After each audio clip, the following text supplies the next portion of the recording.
இன்னைக்கு 11 மணி ஆகிடுது நேரம். இன்னைக்கு கொண்டு வந்த விஷயம் சேக் படிப்பான்னு தெரியல. இந்த வாட்டி நான் எதுவும் புதுசாக சேர்க்கிறேன். விழா ஏற்பாடு பண்ணுறதுக்கே இந்த மாதம் எதுவும் ஆச்சு. இத்தனை மாதங்கள் ஒரு லிஸ்ட் எடுத்துருக்கோம்ல, இதெல்லாம் நான் உங்களுக்கு சொல்லணும்னு அந்த லிஸ்ட்டில் விட்டு போன விஷயங்களை மட்டும் எடுத்து வந்துருக்கேன். இந்த வாட்டி சேகரிச்சுட்டு வந்ததில்ல, இந்த மாதிரி உங்களுக்கு ஒரு நிமிஷம் கூட உங்களுக்கு விடக்கூடாது, எல்லா நிமிஷத்துலையும் உங்களுக்கு பயனுள்ள தகவலாக வரணும்னு ஒரு விஷயத்தை எடுத்து வந்துருக்கேன். அது மாதிரி ஒரு 4-5 சத்சங்கத்தில் எது விட்டு போச்சோ அந்த விஷயங்கள்லாம் இன்னைக்கு கொண்டு வந்து சேர்க்கிறேன். அதுதான் இன்னைக்கு இது பண்ணணும். அது விட்டு போன விஷயங்களை இன்னைக்கு நம்ம சிந்திக்கலாம். நேரம் போதுமான தெரியல, இருக்கிற நேரத்தை நம்ம பயனுள்ள சொன்னாங்க. எது எந்த விஷயம் சைக்கிள் நினைக்கிறாங்களோ அதை வச்சு நம்ம இது பண்ணிக்கலாம். அது மாதிரி சந்தான பரம்பரைன்னு சொல்லுவாங்க. சந்தானம்னா என்னன்னா, குருவை சிவமாக பாவிப்பது. ஒரு குரு இருக்காருன்னா அவருடைய சீடரை தன்னுடைய வாரிசாக நினைப்பார்.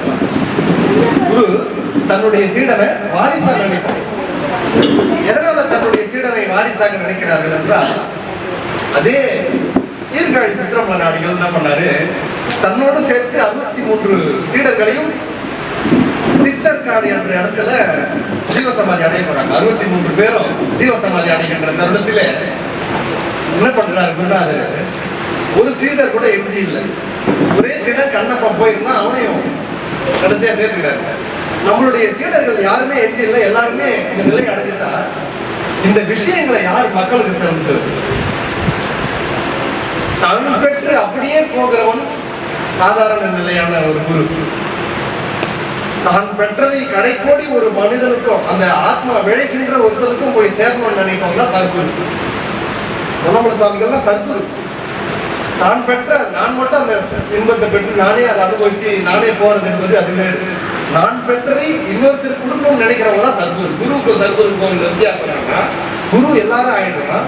ஏன்னா அந்த நிலையை அடைஞ்சு அவர்கள் அந்த கடினமான உழைப்பு பண்ண சாமி அதற்கான அருளை செய்வார். அந்த அருள் மூலமாக அந்த ஆன்மா கடைதேறும். அது பெரிசல்ல.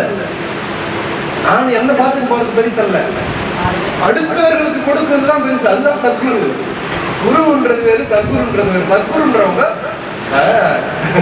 ஒரு ஷாக் அடிக்கிற கரண்ட்டை அப்படி அடிச்சு விழுந்துடுற அந்த எஃபெக்டை வந்து ஒருத்தர் திருப்பி வந்து சொல்ல முடியுமா? அடிச்சு ஸ்பாட்லேயே அவுட் ஆகி பரவாயில்ல. அந்த நேரம் எனக்கு கரண்ட் படிக்கும் போது எப்படி இருந்தது அப்படின்ற விஷயத்த ஒருத்தர் வந்து எப்பா நான் கை வச்சப்பா அது இப்படி இருந்ததுப்பான்னு அது சொல்றா வராங்க பாருங்க. அது கடினம். தான் பெற்றது அப்படியே கொடுத்தவங்க நம்ம நால்வர்கள். தான் பெற்றதை அப்படியே கொடுத்தவர்கள் இவரை போன்ற சித்தர்கள். ஒருவரை உருவாக்குவது என்பது கடினமான விஷயம். அப்பா பையன் வளர்க்கறது எவ்வளவு கஷ்டம். ஒரு நல்ல வழியில அவனை உருவாக்குறது, அப்பா மகனை வளர்ப்பது எவ்வளவு கடினம். ஒரு தான் குழந்தை சுதந்திரமா அதை வளர்ப்பதற்கே எவ்வளவு கடினம். சிவனுடைய பிள்ளையாக அதை மாற்றுவதற்கு ஒரு குரு பண்ணுகின்ற கஷ்டம் அவ்வளவு கஷ்டம். இந்த சக்கரையதோட இல்லாத முடிக்கிற சக்தி யாருக்குன்னா குருக்கு தான் உண்டு. தொடங்கி அதில் போய் சேர்றதுக்குள்ள அதை முடிச்சு ஜீரோவாக்கி அவனை கூட்டு அவர் திருவடியில இருக்கா அப்படின்னு காமிச்சு சேர்க்கறதுக்கு ரொம்ப கடினம். அதுதான் சத்குரு. சத்குருடைய வேலை அவ்வளோ. அது மாதிரி இந்த சீர்காழி சிற்றம்பல நாடிகள் என்ன பண்ணார், தன்னுடைய 63 சீடர்களோடு நம்ம போகிறோம், மக்களுக்கு விஷயம் சேர்க்கணும். அவர் மக்களுக்குன்னு நினைக்கல. என்ன நினைச்சாருன்னா, தீவிரமான பக்குவர்களுக்கு நம்ம ஒரு நூல் செய்யணும்னு நினைச்சார். அந்த விஷயங்களை அப்படியே ஒரு நூலா பண்ணணும்னு நினைச்சு செய்ததுதான் தொகலரு போதம்ன்ற ஒரு நூல். சீர்காழி சிற்றம்பல நாடிகள் அவருடையது தொகலரு போதம். தொகலரு போதத்துடைய மேன்மை என்னன்னா, அது எல்லாருக்கான நூல் கிடையாது. யார் பக்குவமா இருக்கிறானோ அப்படிப்பட்ட சீடனுக்கான நூல். சீர்காழி சிற்றம்பல நாடிகள் கிட்ட இருக்கிற ஒரு விஷயம் என்னன்னா, அவர்கிட்ட ஒரு ஆளை சேர்க்கணும்னா அவனுக்கு அவ்வளவு பர்ஃபெக்ஷன் இருக்கணும். அந்த சீடனுக்கு அவ்வளவு பர்ஃபெக்ஷன் இருக்கணும். அப்படி இருந்தா சேர்ப்பார், எல்லாம் தெரிஞ்சுவாரு. அவ்வளவு பயங்கரமான குருநாதர். அப்படி அவருடைய சீடர்கள்லயே ஒருத்தர் வந்து இந்த 64 பேர் இல்லாத ஒருத்தர் இருந்தார். அவர் யாருன்னா காழி கல்லுடைய வள்ளல் தான். இவர் சீர்காழி சிற்றம்பல நாடி, அவர் சீர்காழி கல்லுடைய வள்ளல். இது சீர்காழினால அந்த ஊர்ல இருந்தாங்கன்னா இல்ல, இப்ப பொன்னம்பலம் அருண் பொன்னம்பலம். அப்ப நான் வந்து அது மாதிரி அந்த குருடைய கிளை வந்து தொடரும். அது மாதிரி சீர்காழி என்ற அந்த காளியுடைய குருநாதரை மையப்படுத்தி அவர்கிட்ட வர சீடர்கள் வர பேர் காழி காழி காழின்னு காழி சட்டமலை நாடி காழி கல்லுடைய வல்லல் அப்படின்னு. அந்த காழி கல்லுடைய வல்லலுக்கும் குருநாதருக்கும் ஒரு மனக்கசப்பாயிருச்சு. சீர்காழி சிற்றமலை நாடிகள் குரு, சீட கல்லுடைய வல்லல், ரெண்டு பேரும் பேசிக்கிறாங்க. பேசும்போது என்ன நடந்ததுன்னா ஒரு அற்புதமான ஒரு சம்பவம். காழி கல்லுடைய வல்லலும் பர்ஃபெக்ஷனான ஒரு அடியார். யாருடைய சீடரு? சீர்காழி சிற்றம்பல நாடிகளுடைய சீடர். சீர்காழி சிற்றம்பல நாடியும் நல்ல பக்குவமான ஒரு அடியார் தான் தன்னோட வச்சிருப்பாரு, இல்லைன்னா சேர்க்க மாட்டாரு. காழி கல்லுடைய வல்லல் குரு கிட்ட சொல்றாரு, ஐயா குருநாதா ஒரு தப்பு பண்றீங்க குருநாதா. குரு கிட்ட சொல்றாரு, ஐயா நீங்க ஒரு தப்பு பண்றீங்க குருநாதா. பக்குவமானவன இன்னும் அவனுக்கு விஷயத்தை கொடுக்கறது பெருசா, எதுவுமே தெரியாத ஒருத்தனை எடுத்து வந்து அவனுக்கு அத பக்குவத்தை கொடுக்கறது பெருசா. என்ன நம்ம எடுப்போம், எதுவுமே தெரியாதவனை எடுத்து வந்து அவனுக்கு அந்த விஷயத்தை கொடுத்தா அது யூஸ். ஏற்கனவே சாப்பிட்டு அந்த வயல் ரொம்ப உட்கார வச்சு சாப்பிட்டு அது பசியோட இருக்கிறவனுக்கு போடுங்க. இது வந்து குருநாதர்கிட்ட இப்படி சொல்றாரு. சீர்காழி சிற்றம்பல நாடிகள் கிட்ட கல்லுடைய வல்லல் சொல்றாரு, குருநாதா இந்த மாதிரி இதுல ஒரு முரண்பாடு இருக்குது, இது மாதிரி இது நீங்க செய்றீங்களே, பக்குவர்களா பார்த்து தரீங்களே, எல்லாருக்கும் போய் தர மாதிரி நீங்க பண்ணுங்க அப்படின்னு வந்து சொல்றாரு. அப்படி சொல்லும் போது குரு வந்து ஏத்துக்கிறாரு. ஏன்னா அவரு ரொம்ப பர்ஃபெக்ஷன், ரொம்ப கஷ்டம் அது மாதிரி அவர்கிட்ட இருக்கலாம். அப்படி இருக்கும்போது அவர் வந்து ஏத்துக்காத போது ரெண்டு பேருக்கும் வாக்குவாதம். வாக்குவாதத்துல குருநாதர் சொல்லிட்டாரு, டேய் உனக்கு நான் தீட்சை கொடுத்தேன், என் சிஷியன் தானே நீ, நான் சொல்றது கேட்க, இப்படிதான் நான் பண்ணுவேன் அப்படின்னாரு. அப்பனா என் தீட்சையை நீயே எடுத்து, எல்லாம் நல்லா இருந்தது, என் தீட்சையை நீயே எடுத்துக்கோ, அவன் தீட்சையை நீயே எடுத்துக்கொண்டாரு. புராணத்துல கேள்விப்பட்டிருப்பீங்களா, குரு கிட்ட போய் அவன் தீட்சையை நீயே எடுத்துக்கொண்டாரு. யானை பாவம் குரு இவரு அப்படியே தீட்சையை ரிட்டர்ன் பண்ணணும் எப்படி தெரியுமா? குருநாதர் இடத்துல உட்கார்ந்து உட்கார்ந்துட்டு குருநாதர் சொன்ன மாதிரியே அனுஷ்டானம் பண்ணுவாங்க. அவர் எப்படி மெத்தட் சொல்லி கொடுத்தாரோ அவர் எதிரில் உட்கார்ந்துட்டு அதை மாதிரியே அனுஷ்டானம் பண்ணுவாங்க. அனுஷ்டானம் பண்ணி திருநீர் பூசி அதை மாதிரியே உட்கார்ந்துட்டு பக்கத்துல இருந்து தண்ணி எடுத்து ஊற்றி கழுவிடுவாங்க.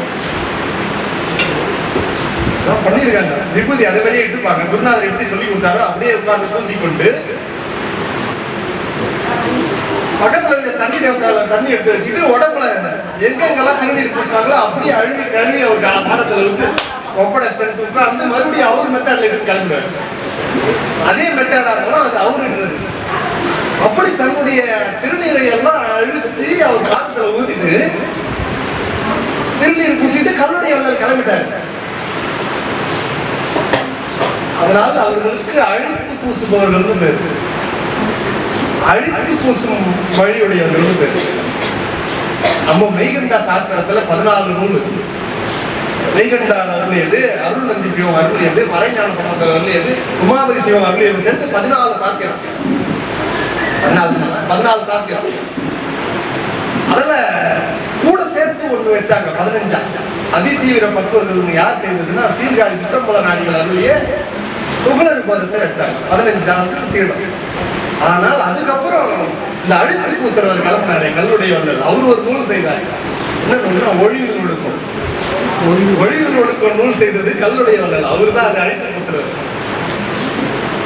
ஒழிவில் ஒடுக்க நூல்ல எல்லாமே இருக்கு, சித்தாந்தத்தில் கொடுத்த எல்லாமே இருக்கு. ஆனா அதுல என்ன ஒரு முரண்பாடுன்னா அதுல ஆணவமெல்லாம் இல்லைன்னு சொல்லுவாங்க. அதனால நம்ம சாஸ்திரத்துல அது சேர்த்துக்கணும். நம்மளுடைய சாஸ்திரத்துல அந்த ஒழிவில் ஒடுக்க நூலை சேர்க்கலாம். ஆனா அதுல எல்லாமே இருக்கு விஷயம். அதுல பிரிச்சு பார்த்தா இந்த ஒரு மிஸ்டேக் தான். அந்த அழுத்தி பூசுற அவரு தொடங்கி அவரு என்ன பண்ணாரு, அந்த ஒழிவில் ஒடுக்க நூலை செய்துட்டு அவரு ஒரு மீட்டிங் வச்சார். என் மீட்டிங் வந்து கலந்துக்க நான் ஒரு நூல் எழுதுகிறேன். அப்போ ஒரு இவர் என்னதான் எழுதுகிறாரு பார்க்கணும்னு சொல்லிட்டு முதல் நாள் வந்து ஒரு 16 பேர் வந்து சேர்ந்தாங்க. 7 நாள் சொற்பொழிவு பண்ணார். நான் சொன்னேன் இல்லைங்களா, 2 பேர் அவர்கள் எழுதிய நூலை அவர்களாக உபதேசம் பண்ணது. 2 பேர் சொன்னோம் இல்லையா, ஒருத்தர் 63 நாயன்மார்களுடைய புராணம் அருளிய தெய்வ சேர்க்கிறார், இன்னொன்னு காழி கல்லுடைய வல்லல். அவர் எழுதிய நூலை அவரே எழுத கொடுக்கிறார். ஒழிவில் ஒடுக்கம் முதல் நாள் 16 பேர் தான் இருந்தாங்க கூட்டத்துல. 2வது நாள் அவருடைய என்னதான் பேசுறாருன்னு வந்தாங்க. 2வது நாள் அவர் பேசுறதுல மயங்கி வந்தாங்க. 7வது நாள் சொற்பொழிவுலாம் கிட்டத்தட்ட 1000 பல்லாயிரக்கணக்கான பேர் வந்து சேர்ந்தாங்க. 7 நாட்கள் தொடர்ந்து ஒழுங்கில் ஒழுக்க நூலை குருநாதரே மக்களுக்கு சீடர்களுக்கு எடுத்தார். நூலுடைய இறுதியில கிட்டத்தட்ட 30 பேர் போட்டு ட்ரெஸ் எல்லாம் கீழ்ச்சி போட்டு கோம்பு அடிக்காங்க. அந்த மாதிரி நூல் ஒழுங்கில் ஒழுக்கம். சொற்பொழிவை கேட்டு ஒருத்த எல்லாத்தையும் தூக்கி போட்டு ஒருத்த கிளம்புறாங்கன்னா நூலுடைய மகிமை என்னன்னா அவருடைய சொன்னவனுடைய எல்லாருக்கும் தெரியுமா, எல்லாம் ஏத்துக்கமா. காதற்ற ஊசியும் வாராது கடை வலிக்க எத்தனை பேருக்கு தெரியாது. நானே 7 மேடையில பேசுறேன். யாருன்னா விட்டுட்டு போடுவா, யாருன்னா இதெல்லாம் தொடர்ந்துமா, யாருக்கு தெரியாதுங்க. காதற்ற ஊசியும் வாராது கடை வலிக்க யாருக்கு தெரியாது, எல்லாரும் தெரியாது. எதை கூட்டிட்டு போவோம். ஆனா எதை நம்ம விட்டோம்? ஒரே ஆள் விட்டாரு, பட்டினத்தார். தெரிந்து கொண்டு அப்படியே தூக்கி போட்டு போன ஒரு ஆள் யாருன்னா பட்டினத்தார்.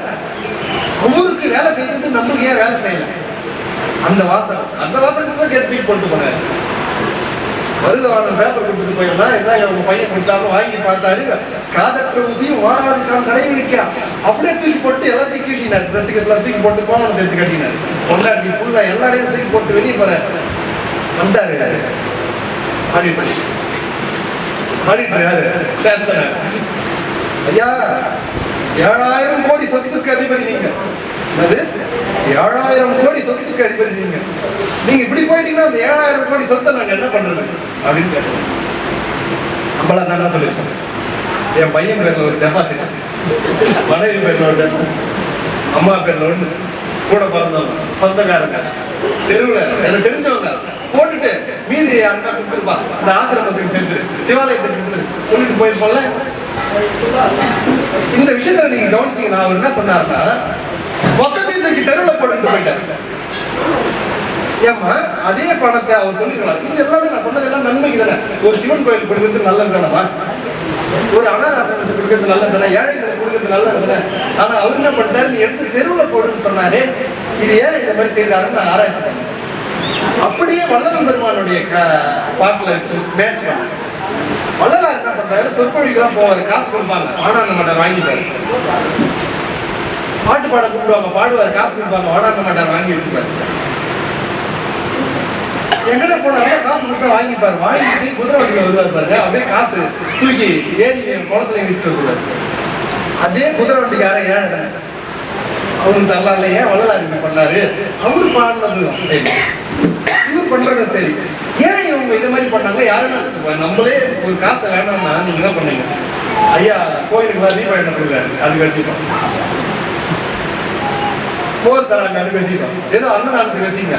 சிவன் கோயில் திருப்பணி நடக்குது, கம்புகேசன் கோயில் இதாங்க ஐயா, நம்ம அப்படி பிரிச்சு கொடுக்கலாம்ல. ஏன் இவங்க 7000 கோடி சொத்தை தூக்கி அப்படியே வெளியே போட்டு போனாரு? அது ஏன் இது மாதிரி பண்ணலான்னு பார்த்தா, இதுதாங்க பெரிய சைவத்துடைய புரட்சி. அது என்னன்னா, எப்போ என்னது இல்லைன்னு நினைச்சாங்களோ அது இன்னொருத்தருக்கு நினைச்சிட்டாங்க. இது எனக்கு சொந்தம் இல்லைன்னு நாம நினைச்சு முடிவு பண்ண பின்னாடி இதை நான் இவங்களுக்கு கொடுக்குறேன், இந்த பேனா இந்த அம்மா கொடுத்துருங்க அப்படின்னு நான் நினைக்க கூடாது. மனசுல இருந்தும் நீக்கிடுவாங்க அது என்னது இல்லைன்னு. இது எனக்கு சொந்தம் இல்லைன்னு அவர் எப்ப முடிவு பண்ணாரு பட்டினத்தாரு? 2 நிமிஷத்துக்கு முன்னாடி. அடுத்த 2 நிமிஷத்துல இந்த பணத்தை நாங்க என்ன பண்ணணும்னு கேட்டாங்க. தூக்கி தெருவில் போட்டு போயிட்டாரு. ஏன்னா அது எனக்கு இல்லை, யாருக்கு நான் என்ன பண்ணேன், நான் அந்த சொல்றதுக்கு உரிமை கிடையாது.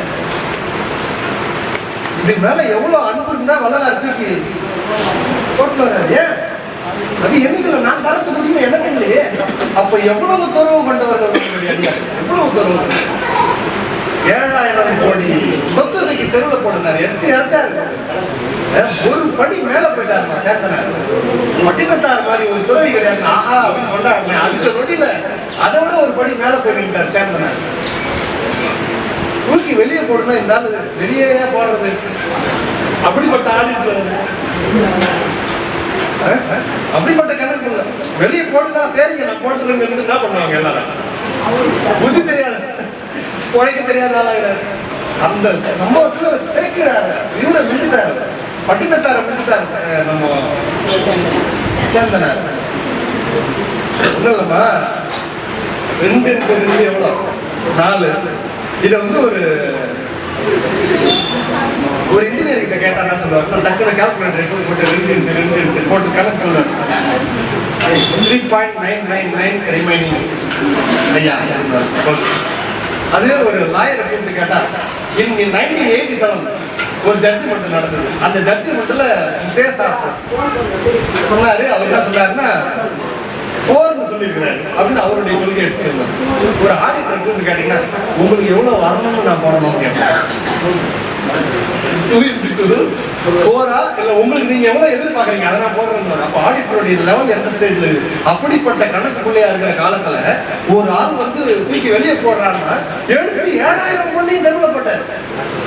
7000 கோடி சொத்தையும் தூக்கி வைரம், வைடூரியம், மாணிக்கம், பணம் எல்லாத்தையும் தூக்கி நடுவாட்டில் போட்டார். ராஜா தூக்கிட்டான், சேர்ந்தனர், தூக்கி சிறை வச்சிட்டான்.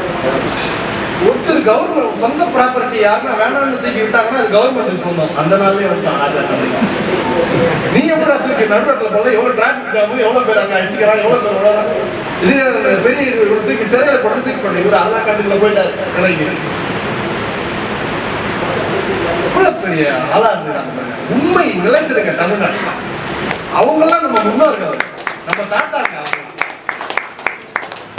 என்னென்ன பண்ணலாம்? அவருக்கு குடும்பத்துல கஷ்டம் இல்லையா? அவருக்கு புள்ள குட்டி இல்லையா? அவங்க அந்த செல்வத்தை சேர்க்கலாம் நினைக்கலாம்ல. தெரியவா போது முதலே தூக்கி போட்டு போயிடுறாங்க. அதை தூக்கி நம்ம பதிக்கணும். என்ன இருக்கு? என் பேருக்கு எழுதி வச்சுக்கலாம், என் மனைவி பேருக்கு எழுதிக்கலாம், என்னோட பண்ணலாம்ல அந்த காசை. அவங்க சொன்ன ஒரு வார்த்தைக்கு தூக்கி போட்டு கிளம்புறாங்க. அப்படிப்பட்ட அடியார்கள் வாழ்ந்த புண்ணிய பூமி. அவங்கெல்லாம் வாழவேதான் இந்த தமிழ்நாட்டை மாற்ற முடியும். எவ்வளவு பெரிய படையெடுப்புலாம் வந்து ஒன்றும் பண்ண முடியல. நம்ம சமயத்தை யாராலும் எதுவும் பண்ண முடியல. நானே நினைச்சேன், என்னடா இது நம்ம சாமி இப்படி விடுறாரு, நிறைய பேர் பிரச்சாரம்லாம் பண்ணி அவங்கள மாத்திக்கிறாங்களே, வேற மதத்துக்கு மாறுறாங்களே, இது மாதிரிலாம் நடக்குது, கஷ்டமா இருக்கு கடவுள்னு பார்த்தா திருவண்ணாமலை போனோடனே மனசு சந்தோஷமா இருக்கு. ஏன்னா எத்தனை வெள்ளக்காரன் வந்து விபூதிட்டுன்னு ரமணாசிரமத்தில் உட்காந்து தவம் பண்றாங்க. ஓ நம்ம சிவாயின்னு அவனுக்கு இங்கிலீஷ்ல வருது. அதையே சொல்றேன், நீ இந்த பக்கம் பிரச்சாரம் பண்ணி பார்த்துட்டு எங்கால பிரச்சாரமே அந்த மாதிரி வராங்க. சாமி எப்படி டேலி பண்றாரு பாருங்க. நீ இப்படி பண்ணினா அப்படி வர, அந்த ஆள்லாம் இந்த பக்கம் வர. அவனுடைய வழியை நம்ம புரிஞ்சிக்க முடியாது. சாமியுடைய இது நம்ம இது பண்ணவே முடியாது. அப்படி அழித்து பூசி அந்த நிலையை வந்தவங்க பாட்டுப்பாடு ஆயிடுச்சு. இதுல பூரண நிலை அடைஞ்சவங்க நம்ம சைவ சித்தாந்தங்கள் தான். இறுதி நிலை சொன்னவர்கள், அதுதான் சைவ சித்தாந்தத்துடைய கோட்பாடு. லாஸ்டா அந்த இப்படி முடி சுத்திருப்பாரு. அதுதான் தர்ம ஆதீனம்.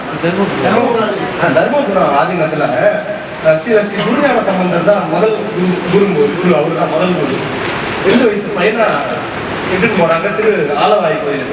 அதோட நான் அம்மா அப்பா கூட வரமாட்டேன், நான் இங்கே இருந்துட்டேன்.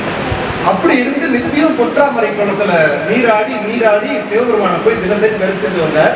அவர் தரிசிட்டு வரும்போது அந்த ஆனந்தத்துல சிவானந்த வெள்ளத்துல மூழ்கும் போது அவருக்கு தோணுச்சு, நான் இப்படி ஒரு சிவபூஜை பண்ணணும். சிவபூஜை பண்ணுங்கிற இடத்துல உட்காந்து பார்த்தா வரிசையா எல்லா அடியாரும் உட்காந்து சிவபூஜை பண்றாங்க. ஆகா என்ன அழகா அற்புதமா சிவானந்த வெள்ளத்துல மூழ்கி எல்லாம் பூஜை பண்றாங்க. இப்படி நான் ஒரு மூர்த்தம் எனக்கு இருந்து நான் பூஜை பண்ணணும், சொக்கனாதான் எனக்கு நீதான் மூர்த்தத்தை தரணும், நான் பூஜை பண்றதுக்கு அருள் பண்ணணும்னு கேட்டு பொற்றாமரை குளத்துல குளிக்க போறாங்க. குளிச்சு டெய்லி போய் உள்ள இருக்கிற சாமி தரிசனம் பண்ணிட்டு வருவாரு. அப்படி அவரு மடத்துல போய் தூங்கும்போது அவருடைய கனவுல வந்து சாமி சொல்றாரு, சொக்கநாதர் வந்து கனவுல சொல்றாரு, மகனே கவலைப்படாத, உனக்கு பூஜை செய்யற மூர்த்தத்தை நான் தயார் பண்ணிட்டேன், நாளைக்கு பொற்றாமரை குளத்துல வந்து குளி, அதுல ஈசாமிய மூலையா நீ வா, ஒரு பேழை இருக்கும் அதுல பாரு அப்படின்னு சாமி. நல்ல கனவு வந்ததுன்னா அதோட மறுபடியும் இழுத்து போதின்னு தூங்க விடாது. நல்ல கனவு வந்ததுன்னா எழுந்து முகம் கை கால் கழுவி வந்து திருநீர் பூசி பூஜை அறையில போய் விளக்கேற்றி எம்பெருமானு பார்க்கலாம். கெட்ட கனவு இழுத்து கூடி தூங்கிடு. நல்ல கனவு வந்ததுன்னா அதோட எழுந்துங்க. அது எத்தனை மணி இருந்தாலும் அப்படி ஒரு 2 மணிக்கு விழித்தார். அதோட தூங்கல. எழுந்து முகம் கை கால் கழுவி திருநீர் பூசி தீபத்தை ஏற்றி அப்படியே உட்கார்ந்து சொக்கனாதா பொழுது எப்போ விடியும் நீ சொல்லிருக்கியே அதை நான் போய் பார்க்கணும் அப்படின்னு சொல்லி காத்துட்டு இருந்தார். பொழுது விடியுது. போயிட்டு பொற்றாமரை குளத்துல குளிக்கிறார். குளிச்சுட்டு அவர் சொன்ன மாதிரியே ஈசாமிய பக்கம் போனார். பார்த்தா அந்த இடத்துல ஒரு தட்டுப்படுது, ஒரு பேழை திறந்தா படி கிடைக்கும். எந்த ஸ்படிகலிங்கம் இன்னைக்கு எவ்வளவு பூஜை பண்றாங்களே அந்த ஆதினம் தர்மி ஆதினம் பூஜை பண்ணுது அந்த லிங்கம் சொக்கநாதர் அப்படியே பெருமானேன்னு தலையில தூக்கி வச்சு கொண்டாடுறாரு, ஆடுறாரு, பாடுறாரு. எப்படிப்பட்ட இன்பம் தெரியுமா? 1 லட்சம் உங்க அக்கௌண்ட்ல போட்டேன் அப்படின்னா நம்மளுக்கு சந்தோஷம். சொக்கநாதர் கிடைச்சாருன்னா அவர் ஆடியது என்ன, பாடியது என்ன, அந்த இன்பத்தை அவர் அனுபவிச்சது எடுத்துட்டு ஓடுறாரு உள்ள. மூலஸ்தானத்தை போய் பார்த்து ரொம்ப நன்றி தெரிவிக்கிறார். தெரிவிச்ச பின்னாடி அப்படியே பூஜை ஆரம்பிச்சிட்டாருன்னா இல்லை. ஏன் ஆரம்பிக்கணும்னா இந்த பூஜை செய்யறதுக்கு எனக்கு ஒரு குரு வந்து வழிகாட்டி வரணும், அதற்கு நீ தான் அருள் பாலிக்கணும். மறுபடியும் சாமி கிட்ட விண்ணப்பம் வச்சாரு. உள் அன்போடு யார் ஒருவர் சிவபெருமான் கிட்ட பேசுகிறார்களோ அவர்களுக்கு நிச்சயமாக அவர் பதிலளிப்பார். எல்லாரும் கேட்கறாங்க, ஐயா சமஸ்கிருதத்துல பாடினா சாமி அருள் பண்ணுவாரா, தமிழ்ல பாடினா சாமி அருள் பாடு. ஓ அன்புதான் அவன் மொழி, சிவனுடைய மொழி அன்பு. நீ சமஸ்கிருதம், இங்கிலீஷ், சயின்ஸ் எந்த வேணாலும் நீ பாடிக்க, அவங்ககிட்ட அன்பு இல்லாத எந்த மொழியும் செல்ல முடியாது. சிவபெருமான் கிட்ட மொழி எந்த மொழியில சொன்னா அவருக்கு சீக்கிரம் இறங்கி வருவோம்னா அன்புன்ற மொழி. அன்புதான் சிவம், அதால மட்டும்தான் அவனை முடிய முடியும். வேற என்ன பண்ணாலும் அவங்ககிட்ட நெருங்க முடியாது. 180 தேங்காய் வச்சு வச்சிட்டயா, 1008 வாழைப்பழம் வாங்கி வச்சிட்டயா, சாமி அருள் பண்ண தம்படிக்கும் உதவ மாட்டார்.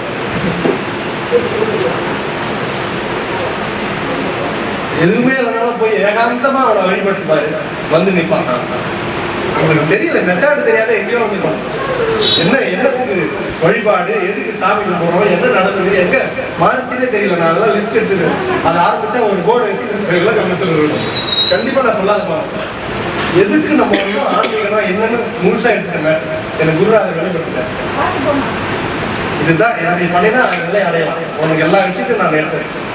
கண்டிப்பா நான் தருவேன், ஒண்ணு தரேன். எப்போ எந்த இடத்துல சூழ்நிலை கிடைக்கல அது மொத்தத்தையும் சொல்லிடுறாங்க, நல்லா விட மாட்டாங்க. அப்படி அந்த மூர்த்தத்தை பெற்று அவர் வந்து சொல்றாரு, சாமி கடவுளை வந்து வழிகாட்டுறாரு. இந்த குருவை நீ போய் பாரு, அவர் உனக்கு வந்து சொல்லுவாரு அப்படின்னு சொல்லி அனுப்பி வைக்கிறார். அந்த குரு கிட்ட போயிட்டு அவர்கிட்ட இருந்து அந்த பூசை முறைகளை அறிந்து கொண்டு அவர் வந்து பூசையை தொடங்குறார். சிவம் நினைச்சிருந்தா இந்த மாதிரி நீ பூஜை பண்ணு, நானே தான் உத்தரவு கொடுத்துட்டேன்னு சொல்லலாம்ல. சிவம் சொல்லாது, குருவை தான் அனுப்பும். ஏன்னா சிவம் வந்து குருவைத்தான் சிவமாக பாதித்தவர்கள் இந்த வைகண்டவாதிகள், குருவையே சிவமாக பாவித்தவர்கள். அப்படி அந்த சொக்கநாத லிங்கம் தான் இன்னைக்கு இருக்கிற ஆதினம் கூட பூஜை பண்றது. இன்னைக்கு அந்த சுத்தி பூஜை பண்றாங்க மாசிராமணியை எதனை போகிறவர். அவர் பூஜை பண்ற லிங்கம் எதுன்னா அன்னைக்கு ஞான சம்பந்த மூர்த்திகள் பூஜை பண்ணது. அந்த சொக்கநாதர் அந்த தீர்த்த குளத்துல கிடைச்சது சிவபெருமான் கருணையினால தந்த லிங்கம். அப்படி அவர் பாரம்பரியம் தொட்டு வரைக்கும் நம்ம தமிழகம் பாருங்க எப்படி சிவபெருமானுடைய நேரடியா லிங்க் வச்சு வாங்கினாங்க. எவ்வளவு பெரிய இன்பம் அதெல்லாம். அப்படிப்பட்ட புண்ணிய பூமிகள். அப்போ இது நான் என்ன சொல்லாதன்னா அந்த ஐயா வந்து யாரு ஸ்ரீ குருஞான சம்பந்தர் அவர் வந்து அவர் ஒரு நூல் எழுதினார். என்ன நூல்னா முத்தி நிச்சயம். அவர் என்ன நூல் எழுதினாரு? முத்தி நிச்சயம் அப்படின்ற ஒரு நூல் எழுதினார். எதுக்குன்னா அவர் வந்து கண்ணப்ப சிவாச்சாரியார், கண்ணப்பர்னு ஒருத்தர், அவர் வந்து சைவத்துக்கு புறம்பா ஒரு செய்தியை சொல்லிட்டாங்க. நம்ம சாத்திரத்தை படிச்சு நம்ம சிவபூஜை மாதிரியே பண்ணி நம்ம மெய்கண்டர்கள் அருளிய 14 சாத்திரத்துல இருந்து விஷயத்தை எடுத்து வேற மாதிரி கொடுக்க ஆரம்பிச்சிட்டாங்க. நம்மளுக்கு யார் டேஞ்சர்னா சிவனே இல்லைன்றா பாருங்க, அவனை கூட நம்ம சேர்த்துக்கலாம். சிவபெருமானை வழிபட்டு சிவபூஜை எல்லாம் செய்துக்கிட்டு சிவபுர அந்த ஆகமங்களை மாற்றி கொடுக்குறாங்க பாருங்க, அது வந்து ரொம்ப சிவாபுறாங்க. அப்படிப்பட்ட நேரத்துல இவங்க மாதிரி ஒரு மகன்கள் வந்து ஒரு நூல் எழுதுறாங்க. அந்த சூழ்நிலையில செய்ததுதான் முத்தி நிச்சயம்ன்ற ஒரு அற்புதமான நூல். அந்த நூல்ல 2 பாட்டு நான் விளக்கம் கொடுத்துறேன். அதை வந்து அற்புதமான அவர் செய்திருப்பார்.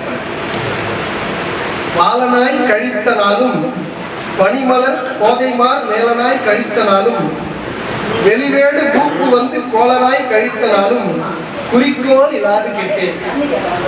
என்ன சொன்னாரு? நம்மளுடைய பிறவிக்கு அப்படியே ஒத்து பாருங்க. பாலனாய் கழித்த நாள் புத்தி தெரியாம சின்ன பையனா இருக்கும்போது எப்படி போச்சுன்னே தெரியல காலம். அந்த நாள்ல சிவன் கிடைச்சுமா, எதனா வழிபாடு பண்ணுமா, எதுவுமே தெரியாத பாதி காலம் போயிடுச்சு. பனிமலர் கோதை மார்மேல் மலனாய் கழித்த நாளும். அடுத்தது இளைஞர் பருவத்துக்கு வரும். அப்ப பார்த்தா உலக மயக்கம், உலக போதையிலே அப்படியே போய் உலகத்தை அனுபவித்து காலம் போயிடுச்சு. இப்படி பனிமலர் கோதை மேலனாய் கழித்த நாளும் அதுக்கு இது 2வது ஸ்டேஜ். இதுவும் வீணா போச்சு. முதல்ல குழந்தை பருவத்துல காலம் தெரியாத போச்சு. 2வது இளைஞரா வந்து உலகாயம். 3வது சொல்றாரு, மெலிவோடு மூப்பு வந்து கோலனாய், வயசாகி உடம்புல எந்த ஆற்றல் இல்லாம தடி பிடிச்சி கோலனாய் கழித்தனாலும் குறிக்கோள் இல்லாத கெட்டேன்.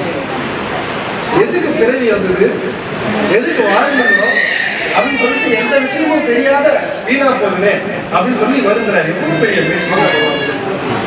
பாலனாய் கழித்த நாளும் பனிமலர் மாதை கோலனாய் கழித்தனாலும் மூப்பு வந்து தடி பிடிச்சனாலும் குறிக்கோள் இல்லாத கெட்டேன். அப்ப இதெல்லாம் நம்ம தெரிஞ்சுக்க வேண்டிய விஷயம் என்னன்னா, ஒரு குறிக்கோளோடு வாழணும். எந்த குறிக்கோள், ஒவ்வொருத்தருடைய குறிக்கோள் எதுவா இருக்கணும்னா சிவத்தை அடைவது குறிக்கோள். நம்ம இந்த பிறவியிலே பாம்பன் சுவாமி சொல்றாங்க, இந்த பிறவியிலே அந்த நிலையை அடைவது என்பது குறிக்கோளா இருக்கு. வேஸ்ட். மனித பிறவி எடுத்து எந்த பயனும் கிடையாது. எடுத்தவருடைய நோக்கம் வீணாயிடும். அதனால அடியார்களே, இந்த 25 சச்சங்கத்துல அடியார் குறிப்பிடுகிறேன், ஒரு குறிக்கோள் எடுத்துக்கொள்ளுங்க. என்னது, பெரிய ஆளாகலாம். வேஸ்ட் எது வந்தாலும் அதனால பின்னாடி துன்பங்கள் தான் உண்டு. நீ எந்த பெரிய நிலையை அடைஞ்சாலும் அதனால துன்பமே சூடும். என்னாலும் இன்பமே அப்படின்றாரு அப்பர் சுவாமி. எப்போ? 86 வயசு. 86 வயசுல சாப்பாடு போடுவாங்களா, என்னை கவனிப்பாங்களா, என்னை யாருன்னா மதிப்பாங்களா அப்படின்னு யோசிக்க வேண்டிய வயசுல திடகாத்திரமா எழுந்து அடிச்சார். நாமாக்கும் குடியல்வோம் நம்முடைய எங்கும் நரகத்தில் இடர்படும் சொல்றா இல்லையா? 86 வயசுல எவ்வளவு துணிவு. சிவன் கூட இருந்தா. எல்லாம் ரிட்டையர் ஆகிட்டு சாமி கும்பிடுறாங்க. நீங்க சாமி கும்பிடுங்க, எனக்கு இருக்கிற நேரமே இல்லைங்க, நான் இங்க பின்னாடி கும்பிடுகிறேன். இப்போ நீ இப்பயே அடித்தளம் போட்டாதான் அந்த நேரத்துல உனக்கு உறுதிப்பாடு வரும். இல்லைன்னா ஐயோ எனக்கு அடுத்த காலம் சாப்பாடு வைப்பாங்களா, இல்லை யாருன்னா மதிப்பாங்களா, சிந்தனை எப்படி போயிடும். சிவனுக்கு ஒன்றவங்க தான் உனக்கு திடகாத்திரம் இருக்காது. சிவனோடு ஒன்றி உன் காலத்தை செயல்படுத்தாதான் பின்னாடி உனக்கு அந்த ஆனஸ்ட் ஒரு தைரியம் வரும். அவர் சொல்றாரு 86 வயசுல சொல்றாரு. 34 வயசுல இருந்தா அவரு 38 வயசுல இருந்தா அவர் சமத்தல் இருந்தார். சின்ன வயசுல அவங்க அப்பா அம்மா இறந்ததுக்கு அவர் போயிட்டு தெய்வத்தாய் சிவனே இல்லைன்னு போயிட்டாரு. சமண மதத்துல போய் 38 வருஷம். ஏன் சமணத்தையும் பௌத்தத்தையும் நம்ம ஆளுங்க ஏன் இந்த மாதிரி எப்படி சொன்னாங்கன்னா, சமணம் சமயம் பௌத்த சமயம் இது ரெண்டும் என்ன பண்ணிடுச்சுன்னா எல்லா கொள்கையும் ஏற்றுக்குது.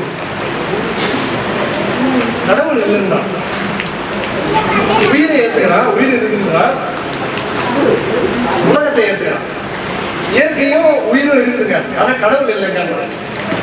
கடவுள் இல்லைன்னா எப்படி உனக்கு செயல்படும்? வினை எப்படி உங்ககிட்ட வந்து சேரும்? இந்த நேரத்தில் ஒரு நல்லது வரணும்னா எப்படி வரும்? எல்லாரும் நினைக்கிறோம் எனக்கு 38 வயசுல சுகர் வருதுங்க, 60 வயசுல கிட்னி ப்ராப்ளம் வருது, 70 வயசுல ஒரு நல்ல உத்தியோகம் கிடைக்குது அப்படின்னா அந்த நேரத்துல தான் அது நடந்ததுனால கிடையாது. வயிற்றுல இருக்கும்போதே அந்த டைம்ல எழுதுவோம். எந்த நேரத்துல எது கிடையாது. இந்த நேரத்துல உனக்கு இந்த வியாதி, இந்த நேரத்துல உனக்கு இது, இந்த நேரத்துல அது அப்படின்னா அது இன்னைக்கு நம்மளுக்கு நடக்கல. ஏற்கனவே அவர் வந்து அங்கீகரிக்கப்பட்டது. அப்பதான் நம்மளுக்கு தெரியுது, அவ்வளவுதானே தெரியும். கடவுள் இல்லாமல் இதை வந்து கொண்டு செலுத்த முடியாது. அதனால அந்த சமயங்கள் முழுமை இல்லாத சமயங்கிறதுனாலதான் நம்மளுடைய மாணிக்க வாசகர், நம்மளுடைய திருநாவுக்கரசர், நம்மளுடைய சம்பந்தர் போன்றோர் அவர்கிட்ட போராடி தெய்வத்தை மீட்டாங்க. கடவுள் இல்லைன்னா அப்புறம் என்ன கோட்பாடு, எப்படி கடவுள் இல்லாம எதுவும் நடக்காது அப்படின்ற தெளிவை வந்து அவங்க வந்து கொடுத்தாங்க. அப்படி பாலனாய் கழித்தனாலும் இது மாதிரி வேஸ்டா போச்சு அப்படின்னு சொல்லிட்டு நம்மளுடைய அடியார் பாடுறார். அதுக்கு அடுத்தது இன்னொரு பாடல் ஒண்ணு பாடுறாரு, அது அருமையா இருக்கு. அவரவர் வினை வழி அவரவர் அனுபவம், அவரவர் வினை வழி அவரவர் வந்தனர், அவரவர் வினை வழி அவரவர் அனுபவம், எவரவர் எவருக்கு உதவினர், எவரெவர் எவருக்கு உதவினர். இது வந்து அற்புதமான ஒரு பாட்டு. இதனுடைய நுட்பத்தை நம்ம தெரிஞ்சுக்கணும்னா நம்மளுக்கு நல்ல பயனுள்ளதா இருக்கு. என்ன சொல்றாருன்னா, நம்ம நினைக்கிறோம் இல்லையா, அவருக்கு நல்ல வேலை கிடைச்சிருக்கு, அவர் நல்ல செல்வாக்கா இருக்க, அவர் மாதிரி நம்மளுக்கு இல்லையே அப்படின்னு கவலைப்படாத, அப்படின்னு கவலைப்படாத. ஏன்னா அவரவர் வினை வழி அவரவர் வந்தனர், அவருக்கு அது பிரார்த்தம், அதனால அவர் அனுபவிக்கிறார், எனக்கு இது பிரார்த்தம், அதனால நான் இதை அனுபவிக்கிறேன் அப்படின்னு தான் போயிருக்கு. அதே மாதிரி நம்மளால இருக்க முடியாது. தயவு செய்து இதுவரை நினைச்சாலும் சரி இனி நினைக்காதீர்கள். அவர் சொல்றது விஷயத்துல அப்படியே கொண்டு வரணும். அவரவர் வினை வழி அவரவர் வணக்கம், அவரவர் வந்தனர், அவரவர் வினை வழி அவரவர் அனுபவம். ஒவ்வொருத்தருக்கும் ஒரு ஒரு அனுபவமா இருக்கும். உங்களுக்கு ஒரு அனுபவமா இருக்கும், ஐயாவுக்கு ஒரு அனுபவம் இருக்கும், அவருக்கு ஒரு அனுபவமா இருக்கும். ஒவ்வொருத்தருக்கும் ஒவ்வொரு அனுபவமா இருக்கும். ஒரே விஷயத்துல வரும். எனக்கு வயசாகும் போது எனக்கு பிரச்சனையே இல்லை. என் பசங்க பார்த்துப்பாங்க, நல்லா கல்வி கொடுத்தாச்சு, நல்லா இது பண்ணியாச்சு, அவங்க பார்த்து பண்ணுங்க சார் அப்படின்னு அவர் நினைக்கிறாருன்னு வச்சுக்கோங்க. இவன் தான் நம்மளுக்கு சாதம் அப்படின்னு நினைச்சாரு. அவன் தான் பண்ணிட்டான். டக்குன்னு ஒரு பையன் நல்லா படிச்சு பெரிய ஆளாகி ஆஸ்திரேலியா போயிட்டான். டக்குன்னு இன்னொரு ஆள் பையன் நல்லா படிச்சு அமெரிக்கா வரத்த கிளம்பிட்டான். இன்னொருத்த நல்லா படிச்சு சிங்கப்பூர் போயிட்டான். முடிஞ்சு போயிடுச்சு. வயசான காலத்துல இவர் உட்காந்து டிவி வச்சுட்டு உட்காந்துக்கிறான். அவங்க காசு அனுப்புறான். ஆனா சாப்பிட்டியா, எந்த நேரத்துக்கு சாப்பிட்டியா, அந்த நேரத்துக்கு இவருக்கு என்ன தரணும் அப்படின்னு கவனிக்கிறதுக்கு இவரே நினைச்சாரு. அவங்க 3 பசங்க எனக்கு ஒரு காரியம் கிடையாது நினைச்சாரா, இவன் உதவுவான்னு நினைச்சாரா. இப்ப அவன் பண்றான். திடீர்னு ஹார்ட் அட்டாக் வந்துச்சு நைட்டு 12 மணி. இப்ப மெட்ராஸ்ல அந்த ஊர்ல இருக்கிற பசங்க என்ன பண்ணுவாங்க, இவர் டக்குன்னு என்ன பண்ணாரு, எதிர் வீட்டு பையனுக்கு போன் அடிச்சாரு. அவன் வந்தான் நேரத்துக்கு வந்து அவர் தூக்கி போயிட்டு ஆட்டோ வச்சு வந்து போயிட்டு ஹாஸ்பிட்டல்ல முதல்ல கொடுத்து அவர் காப்பாரு. இவர் சின்ன வயசுல இருந்து நினைச்சதெல்லாம் என்னது, நம்ம பசங்க இருக்காங்க, நமக்கு ஒரு காரியம் கிடையாது, சதமா நம்பினாரு. ஆனா பசங்க தூரத்துல இருந்து எதுவுமே பண்ண முடியல. இவர் சட்டம் எதிர்பாராத என்ன நடந்தது, எதிர்ப்பு பையன் வந்து இவருடைய தக்க தருணத்துல கடவுள் மாதிரி வந்து அவரை காப்பாற்றிட்டு போயிட்டார். எவர் எவருக்கு உதவினர், எவர் எவருக்கு உதவினர்.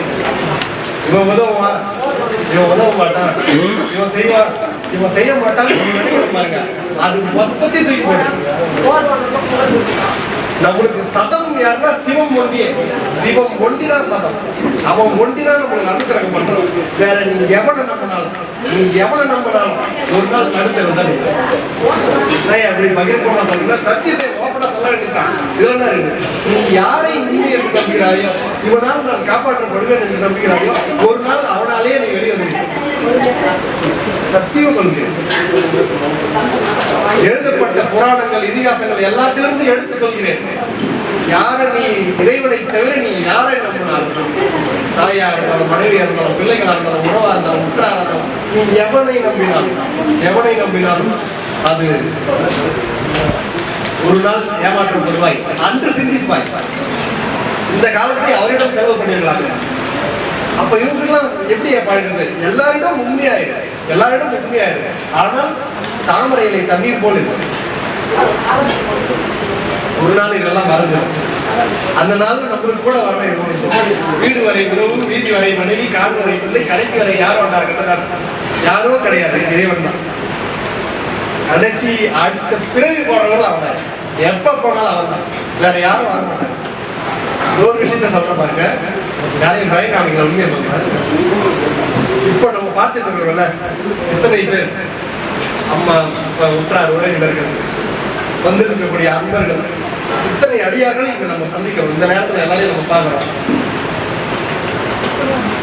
சத்தியமா சொல்றேன், இந்த பிறவி இறந்துட்டா ஒருவேளை நம்ம எல்லாரும் போறோம், இல்லைன்னா உண்மையை சொல்லிடலாம், எல்லாரும் போறோம்.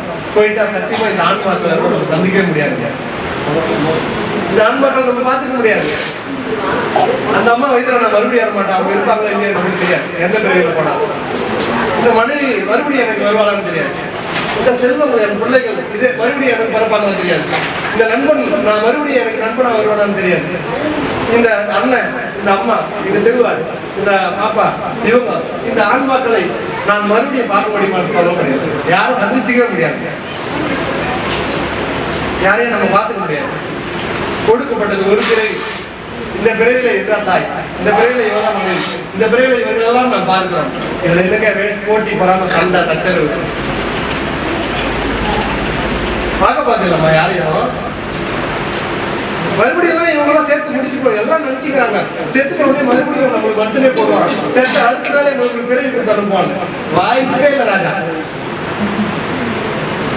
சாதாரணமா அவனுக்கு பிறவி பண்ணுங்க, கருணையினால செய்கிறாயா சாமி, கருணையினால போடுகிறாயா.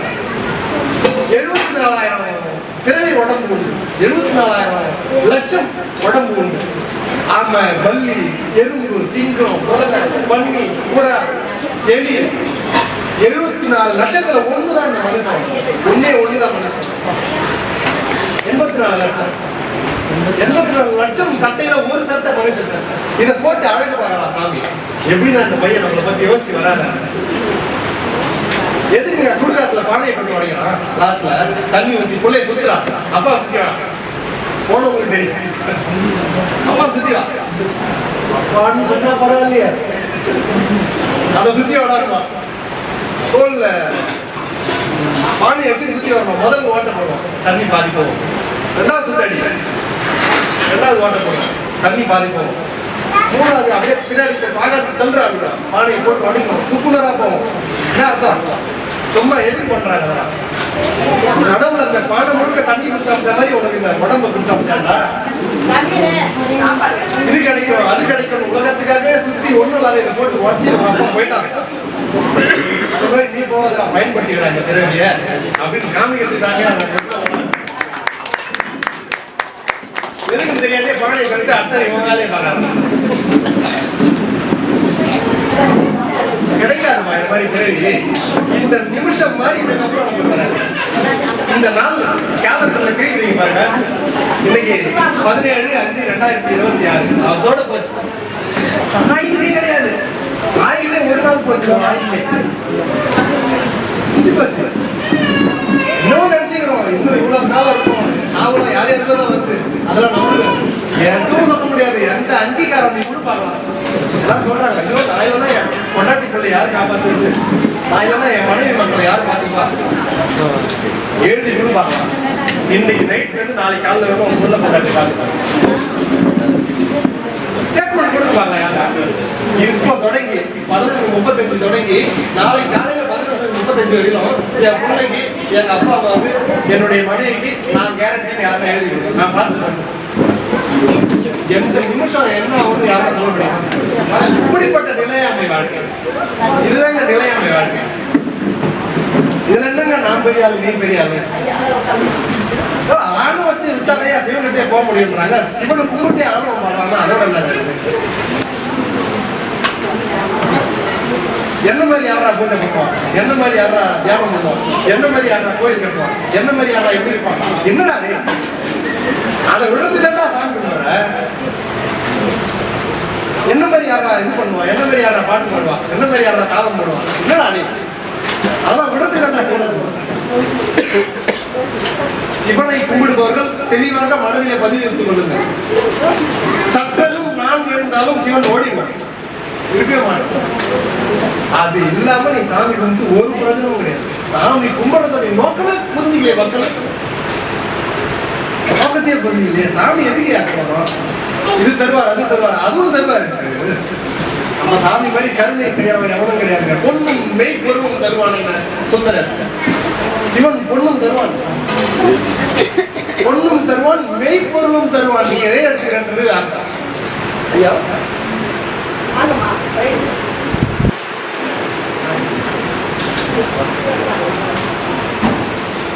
பொண்ணும் தருவான், மெய்ப்பொருளும் தருவான். ஒரு போன சத்சங்கத்துல நான் வந்து தெரிவிச்சிருந்தேன் ஒரு விஷயத்தை.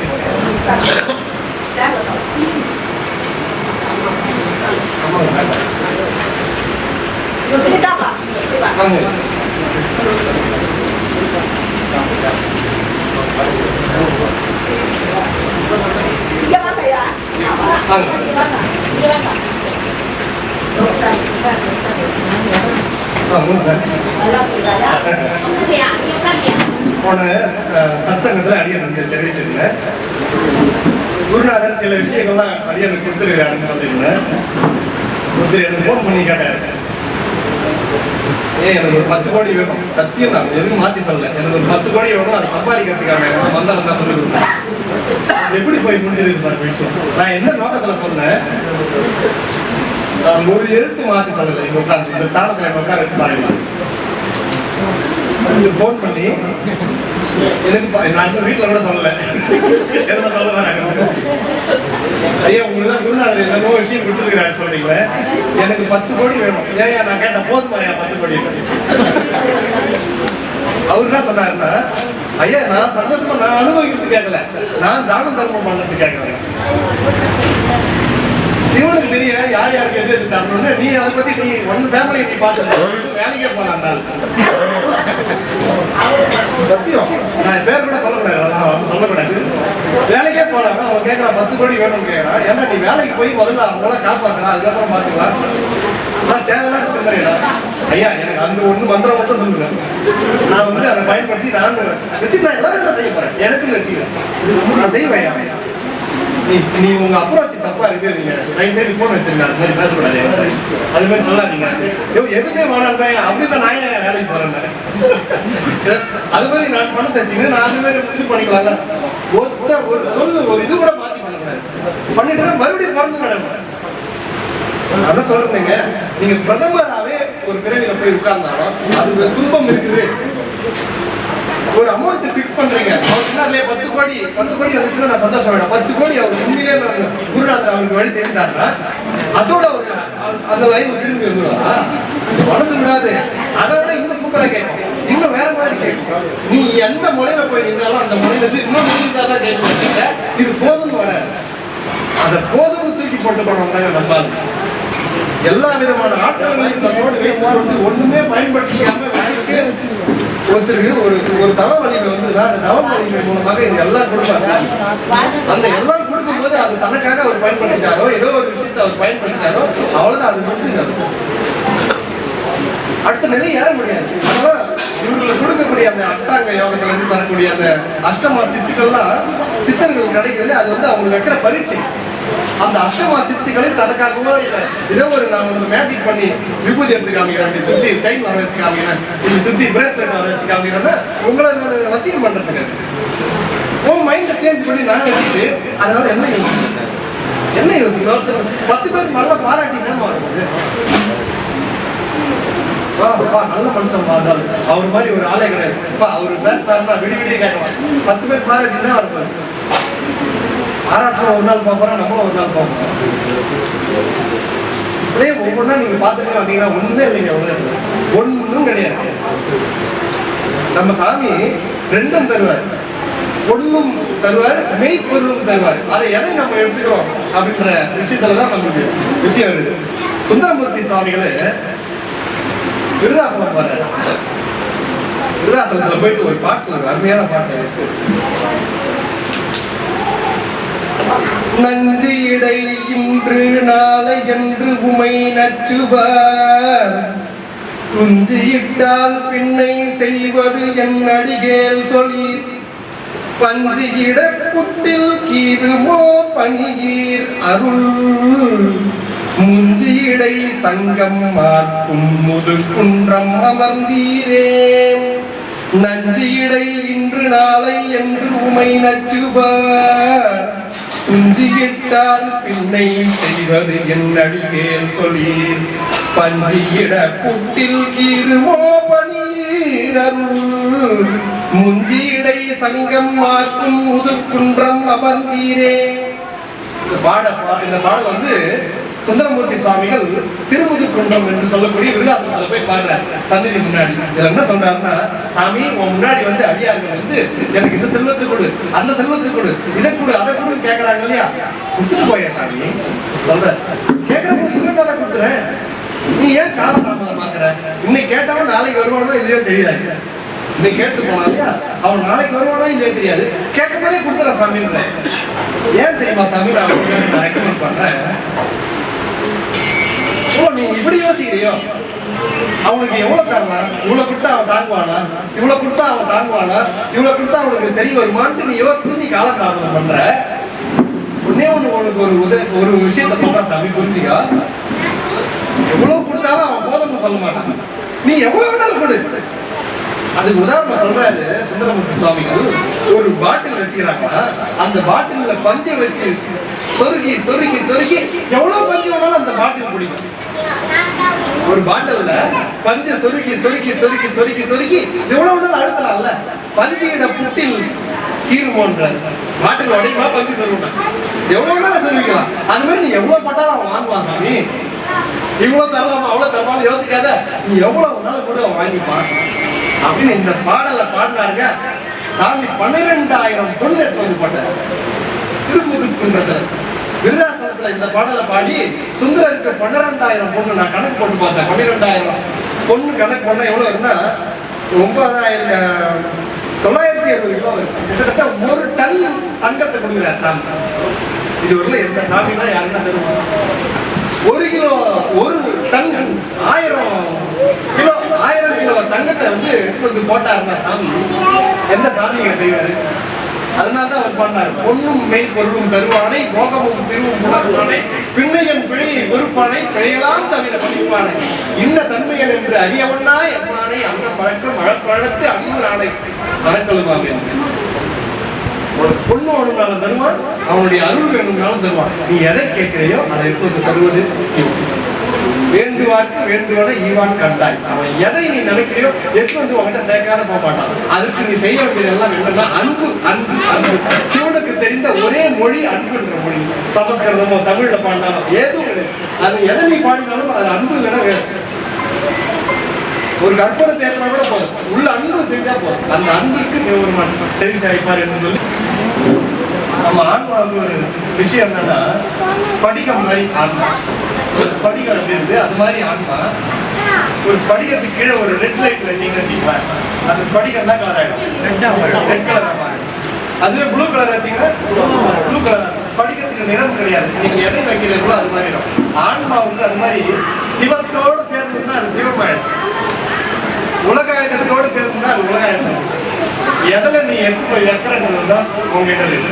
சாமி நம்மளுக்கு கொடுத்துருக்கிற சுதந்திரம் என்னன்னா ஆன்மாவை சிவத்தோடு வைத்தாய் என்றால் அது சிவமாக மாறிடும். அந்த ஆனந்தம், ஏன்னா சிவம் வந்து இன்ப பொருள், சிவபெருமானு இன்ப பொருள். சிவம் கிட்ட சேர்ந்தா என்ன கிடைக்கும்? அந்த முழு இன்பத்தை நம்மளுக்கு தருவார். சாமி ஆனந்த பொருள். அவர்கிட்ட இருக்கிறது வேற யாருக்கிட்டையும் கிடையாது. அந்த ஆனந்தத்தை முழுசா அப்படியே டெலிவரி பண்றாரு சிவபெருமான்.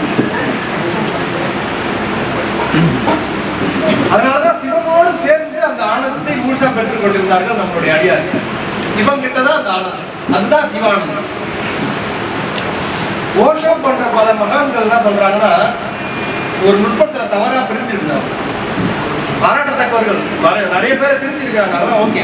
ஆனா எண்டுல வந்து பார்த்தா அவங்ககிட்ட என்ன பிரச்சனைனா ஆனந்தத்தை ஆன்மாவே பெற்றுக்கொள்ளும், சிவம் தர வேண்டியது கிடையாதுன்றாங்க. ஏமா எனக்கு வயிறு வலிமா, சரியான வயிற்று வலி, நான் மருத்துவரை போய் பார்க்குறேன், எனக்கு ஒரு மருந்து கொடுத்தா வயிற்று வலி குணமாயிடும். குணமானது ஒரு ஆனந்தம், வயிற்று வலி குணமானது ஒரு ஆனந்தம். அப்படியே இருந்த முடியுமா? எனக்கு வயிறு சரியாயிடுச்சு, 1 ஹவர்ல பசி எடுக்கலாம். அப்ப அந்த வயிற்றுக்கான உணவு கேட்குது அந்த உடம்பு. எனக்கு வயிறு வலி சரியாயிடுச்சு, அது அப்படியே இருக்க முடியுமா? வித்தின் 1 hour 2 hourல பசி கேட்கும், வயிற்றுக்கு பசி எடுக்குது இல்லையா? அது மாதிரி அவங்க சொல்ற நிலையில எங்க இருக்குதுன்னா எனக்கு வயிற்று வலி சரியாகி போச்சு, அப்படியே ஆனந்தம் கிடைச்சிடும்னு சொல்லிட்டாங்க. ஆனா நம்ம சைவ சித்தாந்தவாதிகள் இறுதியா போய் சேர்ந்து வயிற்று வலி சரியானா போதாது, அதுக்கப்புறம் விருந்து அர்த்தம் வைக்கணும்னா விருந்து வச்சாதான் சாப்பாடு சாப்பிட்டாலும் பசி ஆகும். அப்போ உனக்கு யாரோ அந்த சாப்பாடு போடணும்ல, அந்த சாப்பாடு போடுபவன் தான் சிவன். அவன் ஆனந்தத்தை கொடுக்க இந்த ஆனந்தத்தை ஆன்மா பெறுகிறது. அவன் சாப்பாடு போட்டதான் இது சாப்பிடும். வயிற்று வலி சரியானா அதோட போயிட்டு குடிச்சிருந்தாங்க மற்றவர்கள், மற்ற சமயத்தினர். ஆனா நம்ம சைவ சித்தாந்தவாதிகள் எல்லாம் சொன்னாங்க வயிற்று வலி சரியான பின்னாடியும். அதனாலதான் பௌத்த மதம் மகாவீரர்கள் அங்கேயே நின்றுச்சு. சிக்கல் சரியாகினா போதும்ட்டாங்க. அதனாலதான் ஆசையை திறந்தா இன்பத்தை கிடைச்சிடும் சொல்லிட்டாங்களா புத்தருடைய கோட்பாடுல. ஆசை போச்சுன்னா இன்பம் கிடைக்கும், ஆசை போயிடுச்சுன்னா இன்பம் கிடைக்கிறது வயிற்று வலி போன மாதிரி. ஆனா இன்பம் எங்க இருந்து கிடைக்கும்? ஆன்மாவுக்கு எப்படி கிடைக்கும்? ஆட்டோமேட்டிக்கா ஜென்ரேட் பண்ணா இப்பயே நீ ஆனந்தமா இருக்க. ஏன் ஆனந்தம் இல்லை? எல்லாரும் கூட நீ வாழ்க்கை வினை இருக்கு, வயிற்று வலி இருக்கு. அந்த வயிற்று வலி சரியாகிறதுக்கு சரியாக்கிக்கணும். அவங்க சரியானாலே எண்டு ஸ்டேஜ். நம்ம சைவ சித்தாந்தவாதிகள் தான் சொன்னாங்க சரியான பின்னாடி நம்மளுக்கு ஒரு பசிக்கண்டா அது பசிக்கும் போது ஒரு சாப்பாடு போடணும், அதுதான் சிவன். சிவம் கொடுக்க அந்த ஆனந்தத்தை இந்த ஆன்மா கடைசி வரைக்கும் பெற்றுக்கொண்டே இருக்கும், அதுதான் சிவானந்தம். ஒருத்தர் கேட்டாரு, ஐயா பஞ்சாட்சரத்தை சொல்றது சிறப்பா இல்ல பதிகம் பாடுறது சிறப்பா அப்படின்னு கேட்டாங்க. பஞ்சாட்சரம் சொல்றது நம்ம 5 எழுத்து நம்ம சொல்லிட்டு இருக்கோம், அதுவே நீ நமச்சிவாய பதிகமான அப்பர் பாடுறது. அந்த அடியார்கள் பாடின பாட்டுல நமச்சிவாய ஒத்து வரும், பஞ்சாட்சரத்தை ஒத்து வரக்கூடிய பதிகத்தை பாடினா 1000 தடவை பாடினாங்க. ஏன்னா அடியாருடைய வாழ்க்கை இது, நீயா சொல்றது அந்த அடியாருடைய வாழ்க்கை இன்னும் கூடுதல் ரெட்டி. இப்ப ஒவ்வொருத்தரும் சிவபூஜை பண்றாங்க, நீங்க 10,000 தடவை 10,000 தடவை பஞ்சாயத்து சொல்லுது சமம் ஒரு டம்ளர் தண்ணி. 10,000 தடவை நீங்க பஞ்சாயத்துல சொல்லாதே ஒரு டம்ளர் தண்ணி ஊற்றி 10,000 தடவை சொன்னாலே புண்ணியம்.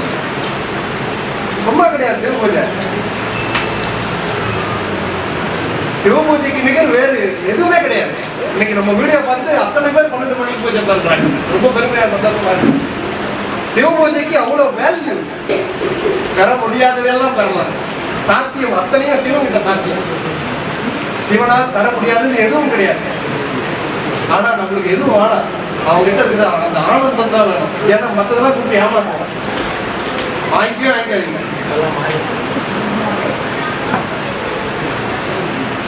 சிவன் கிட்ட இருந்து பெற வேண்டியது எதுன்னா சிவானந்தம். அது ஒண்டிதான் மீதி எல்லாம் எல்லாருக்கிட்டே இருக்குங்க. அந்த ஆனந்தம் வேற யாருக்கிட்டே இல்லை. அது அவங்ககிட்ட மட்டும் தான் இருக்கு. அதை வாங்கணும்னா இதுக்கப்புறம் உங்களுக்கு நீ எதை கேட்டாலும் அதுல ஒரு திருப்தி இல்லாத போயிடும். கடைசியா ஃபைனல்ல ஒன்று கேட்குறீங்கன்னா அது ஃபைனல்ல ஒரு திருப்தி இல்லாத போயிடும். எப்பவுமே அந்த திருப்தியோட, அதாவது ஒரு கார் வந்து சட்டத்துக்கே வந்து நினைச்சிங்களா ஒரு கார் அப்படி கார் இங்க நிற்குது. அதனுடைய லாஸ்ட் இது வந்து விநாயகர் மேல அவ்வளோ பெரிய கார், குட்டி ரயில் மாரி டக்குனு காரை திறந்தா பில்கேட்ஸ் வந்துட்டாரு. பரவாயில்ல அடியா இருக்காங்களா எல்லாருக்கும் என்ன வேணுமோ நான் செய்துலாங்க. என்ன வேணும் கேட்டு ஐயா ஆள் ஒரு சுண்டல் தொண்டையில் பார்த்தீங்கன்னா நல்லா இருக்கும். பில்கேட்ஸ் வந்துக்கிறாயா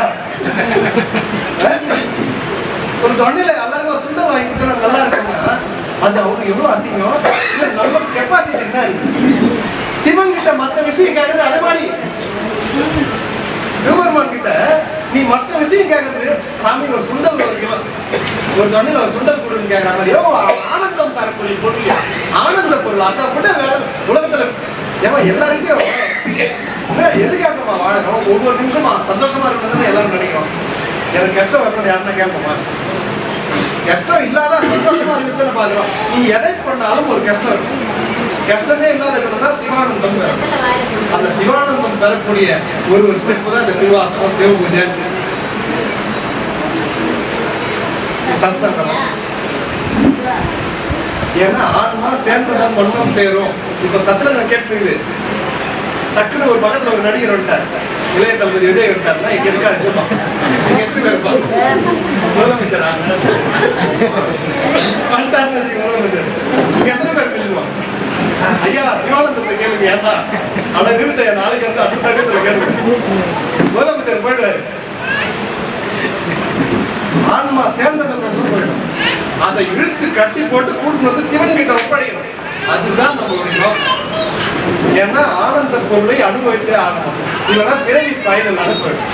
இந்த பிறவியை பயனுள்ளதாக ஆக்கணும்னா என்ன பண்ணணும்னா வந்து சிவன் கிட்ட சேர்த்தணும். அயராது பாடுபடணும். இதே வந்து பலகாலத்துல மிக்கும் எங்கெங்கயோ மிக்கும்.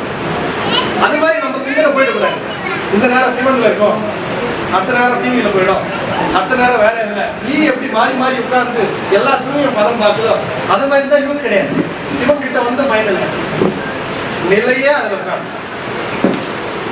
அப்ப எப்படிங்க குடும்பம் உலகம்லாம் எப்படியா இருந்தீங்க? சிவானந்தத்தை எப்படியா ஏற்கனவே அனைத்தும் எழுதப்பட்டது. இந்த நேரத்துல உனக்கு இது வரணும்னா நீ வீட்டிலேயே வேலைக்கு போனோட கேட்டு வரும். எல்லாம் இன்னைக்கு நடக்குது இல்லம்மா. நம்ம நம்மளுக்கு நடக்கிறதுல இன்னைக்கு இந்த நேரத்துல இந்த சந்தர்ப்பத்துல இத்தனை பேர் இங்க வந்துருக்கணும், இந்த நேரத்துல இங்க இருக்கணும் அப்படின்னா எப்படியோ நீ கருவுல இருக்கும்போதே எழுதுறது. எப்படியோ நம்ம நிச்சயம் நான் டிசைன் பண்ணிட்டேன்ப்பா என் லைஃப்பை. இதுக்கப்புறம் இதுதான் நான் நாளைக்கு காலையில இருந்து 7 மணிக்கு எழுந்துப்பேன், 8 மணிக்கு இது, 9 மணிக்கு இது. நீ பிளான் பண்ணலாம். நீ வயிற்று இருக்கும் போதே பிளான் பண்ணாயா? எப்படியோ எழுதியாச்சு. பிரம்மாவுக்கே தெரியாதுங்க உங்களுக்கு என்ன நடக்க போகுது. அச்சாணி எடுத்து வந்து வயிற்றுல குழந்தை வெளியே வர நேரத்துல அச்சாணி எப்ப அது எழுதுறதுனால தான் தெரியும். ஒரு இப்படி போட்டது கை வச்சா தானா எழுதி அப்போ எழுதுனதுமா நம்மளுக்கு நம்ம டிசைன் பண்ணிக்க முடியாது. அவன் டிசைன்ல வச்சிருக்கிறான் இன்னைக்கு நம்ம இந்த உதாரணம். அதனால எப்படியாவது இந்த பிறவி விட்டா மறுபடியும் எல்லாம் கிடைக்குமான்னு தெரியல. மறுபடியும் மனிதனா நம்ம வருவோமான்னு தெரியல.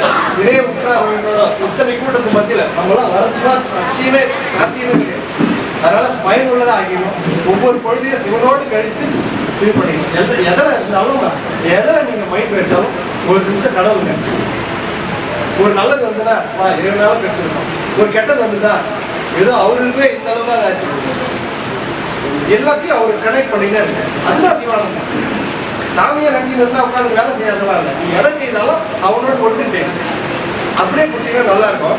கஷ்டம் நம்மளுக்கு கவலை துன்பம் இதெல்லாம் வருது இல்லைங்களா? எல்லாரும் கேட்குற ஒரே கேள்வி. ஒரு 100 பேர் ஃபோன் பண்ணாங்கன்னா 75 பேர் மேலே கேட்கறது இதுதான். என்ன கேட்குறாங்கன்னா, கஷ்டம் இல்லாத நிம்மதியாக இருக்கும், அதுக்கு எதனா ஒன்று சொல்லுங்கய்யா. அதை பற்றி ஒரு குறிப்பு ரமணர் பகவான் ரமணர் சொன்ன ஒரு விஷயத்தை ஏற்படுது. அதை நான் குறிப்பிடுறேன். என்ன சொல்றாரு ரமணர்? ஏன்பா நீ கவலை இல்லாத துன்பம் இல்லாத இருக்கணும்னு நினைக்கிறேன். அதுதானப்பா உனக்கு நான் ஒரு வழி சொல்றேன். உனக்கு துன்பமோ கவலையோ எதனால வருதுன்னா உன் மனதினால வருது. அதை நீ உன் பக்குவத்துக்கு கொண்டு வந்தீங்கன்னா உனக்கு துன்பம் இல்லாத போயிடும் அப்படின்ட்டாரு. அதுக்கு 2 உதாரணம் சொல்றாரு ரமண மகரிஷி. ஒரு 2 நண்பர்கள் இருந்தார்கள், காசி யாத்திரை போறாங்க. காசியில போயிட்டு கடைசி காலத்தை கழிச்சு எல்லாத்தையும் அங்கேயே தங்கிருக்காங்க.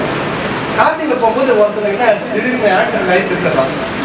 ஒருத்தர் மட்டும் போறான், ஒருத்தர் அங்கேயே ஒருத்தருக்கு சிலருக்குலாம் பஞ்சாங்கம்லாம் சொல்லிட்டு அது மூலமா வருவாய் வச்சு அவன் டெவலப் ஆகும். அப்படி அவங்ககிட்ட ஒருத்தர் பஞ்சாங்கம் பார்க்க வரும்போது தெரியுது அவருடைய சொந்த முறைக்கு இருந்தார். அதனால அவங்ககிட்ட வந்து சொல்றான், எங்க அப்பா அம்மா கிட்ட சொல்லிடுங்க, நாங்க 2 பேரும் வந்தோம், ஒருத்தனை இறந்துட்டான், நம்மூர் பையன் தான், அவன் இறந்துட்டான், அவங்க அப்பா அம்மா கிட்ட சொல்லிட்டு இறந்துட்டான்னு சொல்லியிருக்கேன். நான் வந்து நல்ல வருமானம் வருது, இங்க ஒவ்வொரு வாழறேன், இந்த தகவலை வீட்டில் சொல்லிடுங்க அப்படின்னு நினைச்சேன். பரவாயில்ல, நம்மூர் பையன் தான், நான் சொல்லிக்கிறேன்ப்பா, நீ இங்கே இருந்து நல்லா இருப்பா, ஐயோ அப்போ போயிட்டானா, சரிப்பா நான் சொல்லிக்கிறேன்னு சொல்லிட்டு அவர் ஊருக்கு வந்து என்ன பண்ணிட்டாரு, உயிரோட வீட்டில் போய் செஞ்சுட்டான்னு சொல்லிட்டாரு. சத்தவ வீட்டில் போய் உங்க பையனுக்கு ஒவ்வொரு வருமானம் வருதுன்னு சொல்லிட்டாரு. உயிரோட வீட்டில் உட்காந்து கதை எழுதுறாங்க, செத்துட்ட வீட்டுல சந்தோஷம் வர. இந்த கதையை அப்படியே கவனிங்க. ஆக்சுவலா செத்த வீட்டுல சந்தோஷமாகறான், உயிரோட வீட்டுல துக்கம் வர்றான். தகவல் தான் ஒருத்தனை மாற்றுகிறது. துன்பம் இன்பம் தகவல் தான். இப்ப இறந்த வீட்டுல சந்தோஷமாகறாங்க, உயிரோட வீட்டுல துக்கம் வர்றான். என்ன ஆகி போச்சு, தகவல் மாறி வந்துச்சு.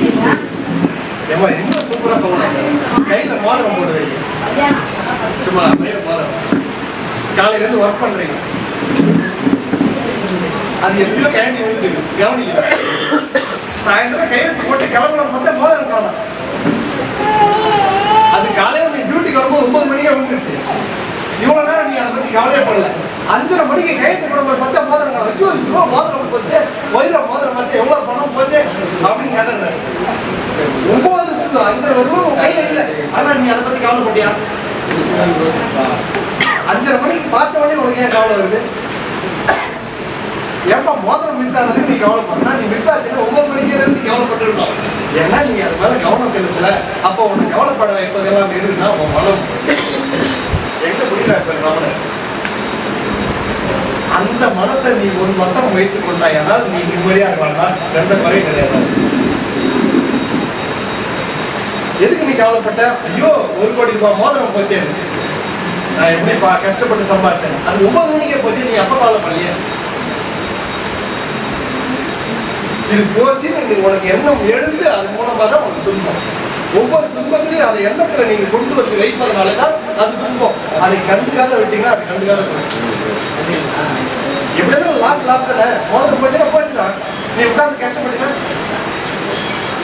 இது போகணும் வயிற்றுல இருந்ததே எடுத்தேன். இன்னைக்கு நடக்கல, அறியாமையில நான் எடுத்தேன். இதெல்லாம் எழுதுறது தான் நடந்தது. அது போயிடுச்சுன்னா அதோட போயிடாது லைஃப். அதுக்கப்புறம் உனக்கு எழுதுனதெல்லாம் தொடர்ந்து நடந்து கொண்டே இருக்கு. அப்போ நம்ம எந்த இடத்துல லாக் ஆகணும்னா மனதுல வந்து இழுத்து போட்டு நம்ம அந்த இடத்த நம்ம சரிபடுத்தினா பக்கவாயிடலான்ட்டு ரமண மகரிஷி தெரிவிக்கிறார். ஏமா சிவபெருமான் வந்து உண்மையிலே சொல்றேன், தாயை விட மேல தாய் மாதிரி அவங்க கிட்ட போயிட்டோன்னு வச்சுங்களேன், அழகா ஊட்டி சாப்பாடு ஊட்டி குழந்தைக்கு துணி மாட்டி அந்த பவுடர்லாம் ஊற்றி எப்படி பார்த்துக்கணும் அது மாதிரி பார்த்துப்போம். அந்த அளவுக்கு அவன் நம்ம மேல ரட்சிப்பான். ஒரு நோய் வந்ததுன்னா குழந்தைக்கு, ஒரு வியாதி வந்ததுன்னா நல்லா வேப்பலெல்லாம் வச்சு அரைச்சி மருந்து கொடுப்போம். தாய் எப்படி எந்த குழந்தைனா சந்தோஷமா மருந்து வாங்கிக்குமா, மருந்து விட்டுமா வாங்கிக்குமா, இப்படி சிம்போம், அப்படி பண்ணணும், இப்படி பண்ணணும், என்னன்னா பண்ணணும். அம்மா விடுவாங்களா? விடுவீங்களாம்மா? என்ன பண்ணுவீங்க? ஊக்கி போட்டு காலை பிடிச்சி குடி வாய் ஊற்றி அப்படியே ஏமாத்த சில குழந்தை நாக்கு கீழே வச்சு அப்படி எடுத்த உடனே துப்பிடலாம். அதுதான் ஒரு ட்ரிக்ஸ் வச்சுக்கிறேன். மூக்கு அப்படி பிரச்சனை எல்லாம் உள்ள போயிடும். எப்படி தாய் தூக்கி போட்டு மெரிச்சு அதுக்கு மருந்து எப்படியாவது கொடுத்தா அந்த மாதிரி வினைகளை மூட்டுவதில் கண்டிஷனா இருப்பார். வினைதான் உன்னுடைய மருந்து. எனக்கு கஷ்டம் வரலன்னா நீ அவனை நினைக்க மாட்டேன். வினையை போட்டு உன்னுடைய எல்லாத்தையும் நார்மல் ஆக்கிடும். ஏன் சிவனை போன துன்பம் வருதுன்னா என்ன பண்ணுவாரு? விட மாட்டாரு. அன்பு காட்டி அரவணைச்சு சாப்பாடு ஊட்டுற தாயே தான் அந்த குழந்தைக்கு உள்ள நோய் போகணும்ட்டு குழந்தைக்கு பிடிக்கலன்னா கூட வற்புறுத்தியாவது அந்த மருந்தை உள் செலுத்துற மாதிரி உனக்கு பிடிக்கலன்னா கூட துன்பத்தை செலுத்துவான். துன்பம் இல்லைன்னா அந்த மருந்து இல்லைன்னா நோய் தீராது. உன்னுடைய பிறவி நோயாகி அந்த ஆணவ மலம் அழியணும்ல சாமி அந்த இன்ப துன்பத்தினாலேதான் அதை போட்டு அதில் இருக்கக்கூடிய அந்த துன்பத்தை எடுக்கிறார். அதனால வருகின்ற அனைத்தும் சிவன் தரவல்ல, நடப்பதெல்லாம் சிவன் தரவல்ல. நம்ம வாழ்நாள்னு போனா கூட விட மாட்டேன். இப்போ வந்து அந்த மருந்து கொடுத்து எடுத்துருவார். ஒரு 8 வருஷம் கழிச்சு தெரியும் ரொம்ப அன்னைக்கு நடந்தது இதனால தானே சாமி நம்மளுக்கு ஒரு நல்லதுதான் பண்ணியிருக்காரு. உண்மையை சொல்றேன், நீங்க எல்லாருமே திருநீர் பூசுறவங்க சிவபெருமானை வழிபடுறவர்கள் சாமி உனக்கு ஒன்று தரானா அது உனக்கு நல்லது மட்டும்தான் தருவான். கனவுல கூட கெட்டது காரணத்துக்கு அவனுக்கு தெரியாது. அவனுக்கு ஒரு துளி கூட அந்த ஆத்மாவுக்கு கெட்டது பண்ண தெரியாது. இப்போ எனக்கு பையன் இருக்கான்னா அவனுக்கு நான் கெடுதல் பண்ணிடுவேனா? அவனுக்கு கனவுலையாவது நான் நினைப்பேன் அவன் கெடுதல் கெட்டு போன அவன் நல்லா இருக்காது. எப்படியாவது அவன் நல்லா இருக்கணும், என்ன பண்ண அவன் நல்லா இருப்பான்னு பார்த்து செய்வான். அதை விட 100 மடங்கு தாயை சிறந்தவன். அவனுக்கு நம்ம எல்லாம் குழந்தைங்க, நம்மளுக்கு எந்த நேரத்தில் எதை கொடுக்கணும்னு தெரியும். ஆனா நம்மளுக்கு தெரியல, அடம் பிடிக்கிறோம். மழை காலத்தில் ஐஸ் வாங்கி கொடுக்கணும், ஊத்துதுனா உடனே 100 டிகிரி ஜோரம் ஐஸ் தான் வேணும்னு அடம் பிடிக்கிற குழந்தை மாதிரி நம்ம அடம் பிடிச்சிக்கணும். அவன் இதெல்லாம் தரலையேன்னா உனக்கு நோய் இருக்குது. அந்த நேரத்தில் ஐஸ் வாங்கி கொடுத்தா உனக்கு கெட்டு போயிடும். உனக்கு தெரியாது அது ஐஸ் சாப்பிட்ற சுகத்திலே இந்த குழந்தை நினைக்கும். அவனால் தராத போகக்கூடிய காரணம் இதெல்லாம். எது வேண்டுமோ நமக்கு இது கொடுத்தா இவனுக்கு சரியா இருப்பான்னு தரக்கூடிய இறைவன். அதனால தாயை விட மேலாக இருந்து சாமி தந்து கொண்டிருக்கிறார். அதனால அவரை நம்பியவர்கள் என்றுமே அவர்கள்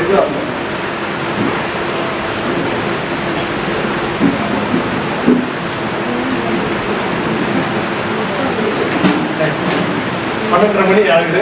இன்னைக்கு 25ஆவது சத்சங்கம் என்பதனாலே நம்ம 10 மாசம் ஒரு தாய் வயிற்றுல 10 மாதம் உருவாக்கி அந்த குழந்தை வெளியே வருது. நம்ம எல்லாம் பொன்னம்பல சுவாமிகளுடைய அரவணைப்புல 25ஆவது மாதத்துல இன்னைக்கு ஒரு நல்ல தூய பக்குவனாக நம்மளை மாற்றி கொண்டு வந்திருந்த 25ஆவது மாதமாக அந்த குருநாதர் என்ற வயிற்றிலே நம்ம வாழ்ந்து கொண்டிருக்கோம். அதுல இருந்து வெளியே வரும்போது நம்ம சிவானந்தத்தை முழுமையா பெற்றுள்ளோம். ஒவ்வொருத்தரையும் குருநாதர் அழைத்து கொண்டு வந்து அவரை தன்னுடைய குழந்தை மாதிரி சேர்த்துக் கொண்டு ரசித்துக் கொண்டிருக்கிறார். அப்படிப்பட்ட பொன்னம்பல சுவாமிகளுடைய சத்சங்க அறக்கட்டளையிலே இன்றைய தினம் 25ஆவது சத்சங்கம் நடைபெற்றுக் கொண்டிருக்கிறது. இதுல பல அன்பர்கள் 25 மாசமா வந்துருக்கீங்க, பல அன்பர்கள் தொடர்ந்து வந்து கேட்டுக்கொண்டிருக்கிறார். இதுல வந்து 25ஆவது சத்சங்கம்னால பல அடியார்கள் புதுசாக வந்துருக்காங்க. அவங்களுக்கும் மட்டும் வீடியோ வந்து நிறைய பேர் பார்க்குறாங்க தமிழ்நாடு முழுக்க.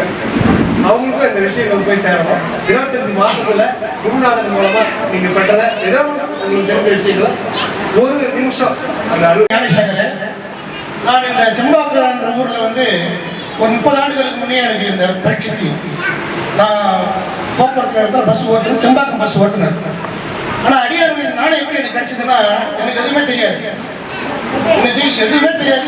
இங்கிலீஷ் வார்த்தை தான் வரும், இங்கிலீஷ் வார்த்தை தான் வரும். இந்த பிள்ளைங்க பண்ற சேட்டை அடியார் வந்து ஐயாவுடைய பொன்னம்பல சாமி காலடியில் தான் பட்டு கிடப்பாங்க. கோயில் தான் பட்டு கிடப்போம், பஸ் வச்சு பட்டு கிடப்பாங்க. அவருடைய கால் திருவடியில் தான் பட்டு இருப்பாங்க. பஸ் அங்கே தான் நைட் ஆகிட்டு பண்ணுவோம். அங்கே படுத்துருக்கும் போது தினமும் எழுந்திரிச்சு காலையில் எழுந்திரிச்சு குளிச்சுட்டு முதல்ல ஒரு கற்கூட்டத்துக்கு பொன்னம்பல சாமி திருவடியில் சொல்லிருப்போம். அதை பற்றி எனக்கு தெரியாது. இவர் குருநாதர், இவர் எப்படி உருவானாரு, எந்த வரலாறு தெரியாது. பொன்னம்பல சாமி திருவடின்னு சொல்லிட்டு போவோம். அப்ப ஐயா வந்து மகா சிவராத்திரி சொற்பொழி பண்ணுவார். வரும் ஐயா வந்து சொற்பொழி பண்ணுவாரு. அந்த சொற்பொழி விடிய விடிய கேட்ப உட்காந்து பஸ்ஸில் உட்காந்து விடிய விடிய கேட்டது அவர் பேருந்து விட்டுருவோம். அப்பேற்பட்ட எனக்கு இந்த செம்பாகத்தோட ஐயாவுடைய திருவருளால நல்ல நிலை பேர் பெற்றிருக்கீங்க. நான் அடியன் டிரைவர் தான். எந்த ஒரு தீய பழக்கம் இல்லாமல் என்னுடைய சிந்தை முழுவதும் ஏசுங்க. யாரா நல்லா இல்லைன்னா இறைவனோட நல்லா கிடைச்சு எடுத்துக்கோங்க. இறைவனோட நல்லா கிடைச்சு சொல்லுவான். பொண்ணுட சாமி திருவடிகள் போட்டுன்னு சொல்லுவான். அடியனுடைய நல்ல வாழ்க்கை இறைவன் கொடுத்துருக்காரு. இந்த சத்சங்கம் மீண்டும் சிறப்பாக நடக்கும். எல்லாம் அந்த குரு திரைப்பு நன்றி. என் பேர் கார்த்திகேயன். நான் 2வது சத்சங்கத்துலேருந்து கீழே சத்சங்கம் நடக்கும் போது 2வது சத்சங்கத்துலேருந்து தொடர்ச்சியாக ஒவ்வொரு மாதமும் வந்து என்னோடய வாழ்க்கையில் மாதம் வரும்போது நான் நிறைய வாட்ச் பண்ணுவேன். ஒரு 3 மாதமாக வாட்ச் பண்ணல. போகும்போது எனக்கு ஐயா குருநாதர் மூலமாக எனக்கு உணர்த்திருக்காரு. மாதம் ஒரு சத்சங்கம் வரும்போது என் வாழ்க்கையில் ஒவ்வொரு மாதத்துலேயும் ஒவ்வொரு மாற்றங்கள் நடக்குது. அதை வந்து ஐயா கிட்ட நான் மாதம் பகிர்வேன்.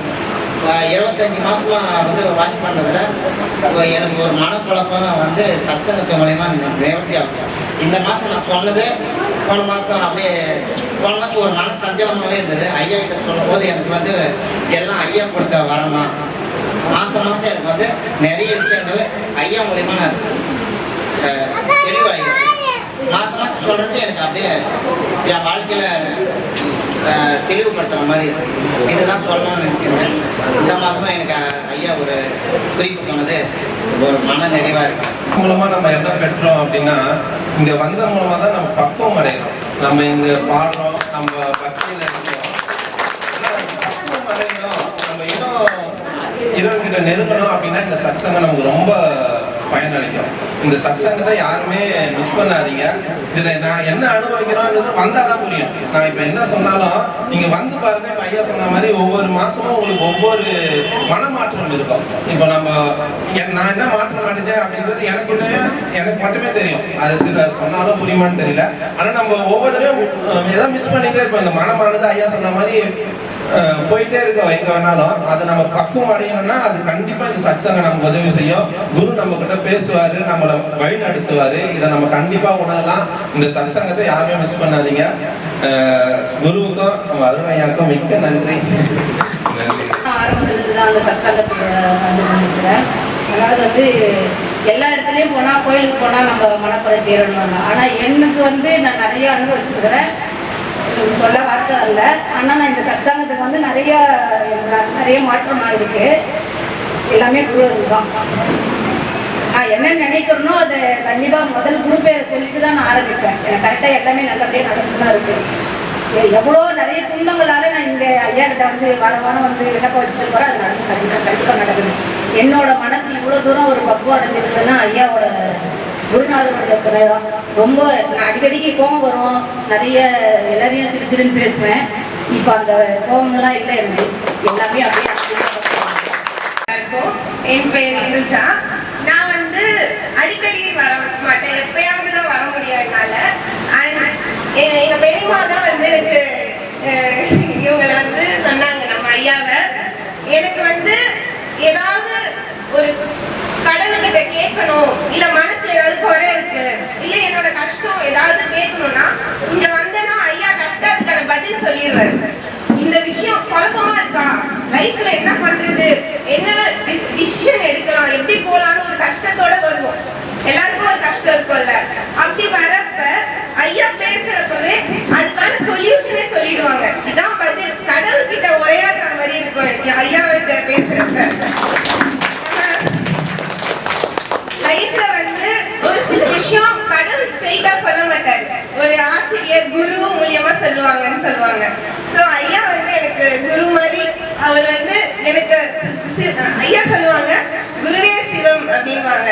ஸோ சாமி வந்து ஐயா மூலியமா குருவா வந்து என் லைஃப்ல இப்போ கூட ஒன்று சொன்னாரு, உனக்கானதுன்னா உனக்கு கண்டிப்பா கிடைக்கும், உனக்கு அப்படி கிடைக்கலன்னா மருந்து மாதிரி அதையும் நீ அக்செப்ட் பண்ணிக்கணும் அப்படின்னு ஒரு விஷயம் சொல்றாங்கல்ல. அதை நம்ம அக்செப்ட் பண்ணிக்கிறோம்ல. இது வந்து இப்போதைக்கு யாரும் வந்து சொல்றது கிடையாது. ஐயா வந்து நமக்காக சொல்றது. அதுக்கு ரொம்ப நன்றி சொல்லி. ஐயா வெங்கடேசன், திருவாரூர் டிஸ்ட்ரிக்ட். அம்மா சிவதவன் அம்மா தான் ஐயா வந்து ஒரு ஃபேஸ்புக்கில் ஒரு ஜனவரி மாதத்துலேருந்து ஃபாலோ பண்ணிட்டு இருந்தேன். ஆனால் வரணுங்கிற சிந்தனையே இல்லை. ஆனால் பார்ப்பேன், வீடியோலாம் டெய்லி பார்ப்பேன். அப்புறம் ஏப்ரல் மாதம் ஐயாவுக்கு டேரெக்டாக ஃபோன் பண்ணி பேசலாம் அந்த நம்பருக்கு பேசிட்டு, ஐயா இந்த மாதிரி உங்கள் சஸ்டாக நல்லா இருக்குன்னு பேசுவான்னு சொல்லிட்டு ஐயா நீங்கள் வாங்க கலந்துன்னு சொன்னாங்க. அதுக்கப்புறம் நான் என்ன பண்ணேன், அப்புறம் அந்த வீடியோலாம் எனக்கு குரூப்பில் ஆட் பண்ணாங்க. குரூப்பில் ஆட் பண்ணால் கூட எனக்கு வரணுங்கிற எண்ணமே இல்லை. இன்னைக்கு கூட எனக்கு வந்து ஒரு உழவார பணி இருக்குது. இன்னைக்கு உழவார பணி இருக்கு, சரி நான் அங்கே தான் போகலாம் மனக்குழப்பம். உழவார பணிக்கு போகலாமா சஷ்டாங்க போகலாமாங்கும் போது சிவதான அம்மா சொன்னாங்க, ஐயா மாசத்துல ஒரு நாள் தான் இல்லைங்களா, நீங்கள் மாசத்துல 4 நாள் உழவார பணிக்கெல்லாம் போயிடலாம், நீங்கள் இந்த ஒரு நாள் மிஸ் பண்ண எனக்காக நீங்கள் வாங்க சொன்னாங்க. அவங்க நேற்று வந்து திருச்செந்தூர் கோயிலில் மீட் பண்ண அம்மாவே நேற்று அமைதியாக பார்த்தேன். எங்கே இருக்கணும், எங்கே அழைக்கணும்னு இருக்கும், அவங்களோட அழைப்பு இருந்தால் நம்ம இல்லை அவங்களோட தேடி வந்து நம்ம சேர்த்து அவரும் உங்களை தேடி விடுறாரு. எண்ணங்களும் ஆன்மா மட்டும் தூய்மை அடைஞ்சிருக்கா குருவெல்லாம் தேடி நம்ம வர ஆரம்பிச்சிடும். அந்த மாதிரி வந்து பார்த்தீங்கன்னா அம்மாவை நேற்று தான் மீட் பண்ணேன். 9 மணிக்கு ஃபோன் பண்ணி சொன்னாங்க. காலையில் அவங்க சொன்னாங்க, ஐயா இந்த ஒரு விஷயத்துக்கு நீங்கள் இந்த சஸ்பெண்ட் மிஸ் பண்ணவே கூடாது. 25,000 சஸ்பெண்ட் கூகுள் மேப் அனுப்பிச்சிட்டாங்க. நான் இந்த மேப்பை தட்டின உடனே எனக்கு எங்கே போய் நிற்கிறேன், வாட்ஸ்அப் குரூப்பில் போய் நிற்கிறேன். ஏன்னா ஆல்ரெடி எனக்கு குரூப்பில் லிங்கில் இருக்கிறது. அதனால இது நம்ம ஆல்ரெடி இருக்கிறாங்க. அப்போ அம்மா சொல்கிறதும் ஐயா அனுப்பிச்சதும் ஒரே இடம் தான் அப்படிங்கிற ஒரு நோக்கத்தில் காலையில் எல்லாத்தையுமே அப்படியே எல்லாத்தையும் தள்ளிட்டு சைத்தாங்க சக்ஸஸ் அம்மா அழைச்சிட்டு நேரம் வந்துட்டாங்க.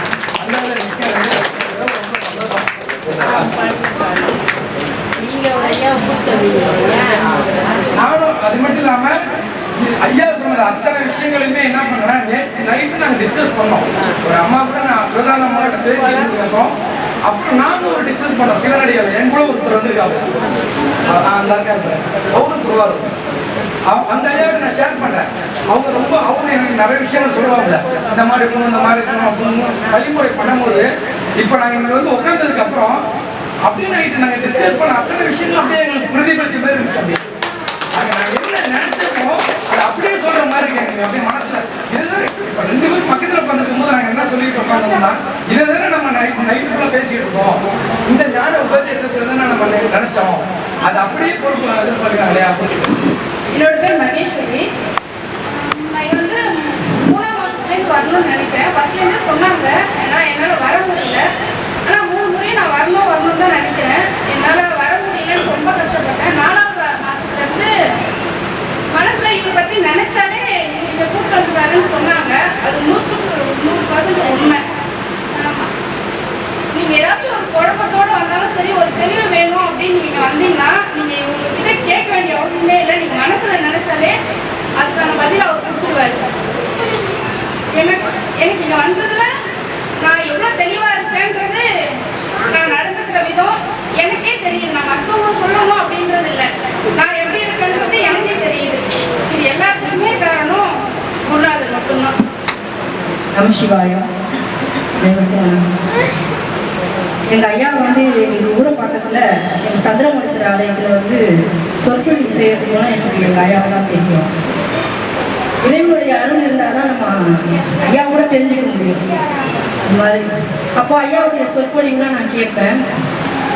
ஆனால் என்னுடைய சகோதரி ஈஸ்வரி அவங்க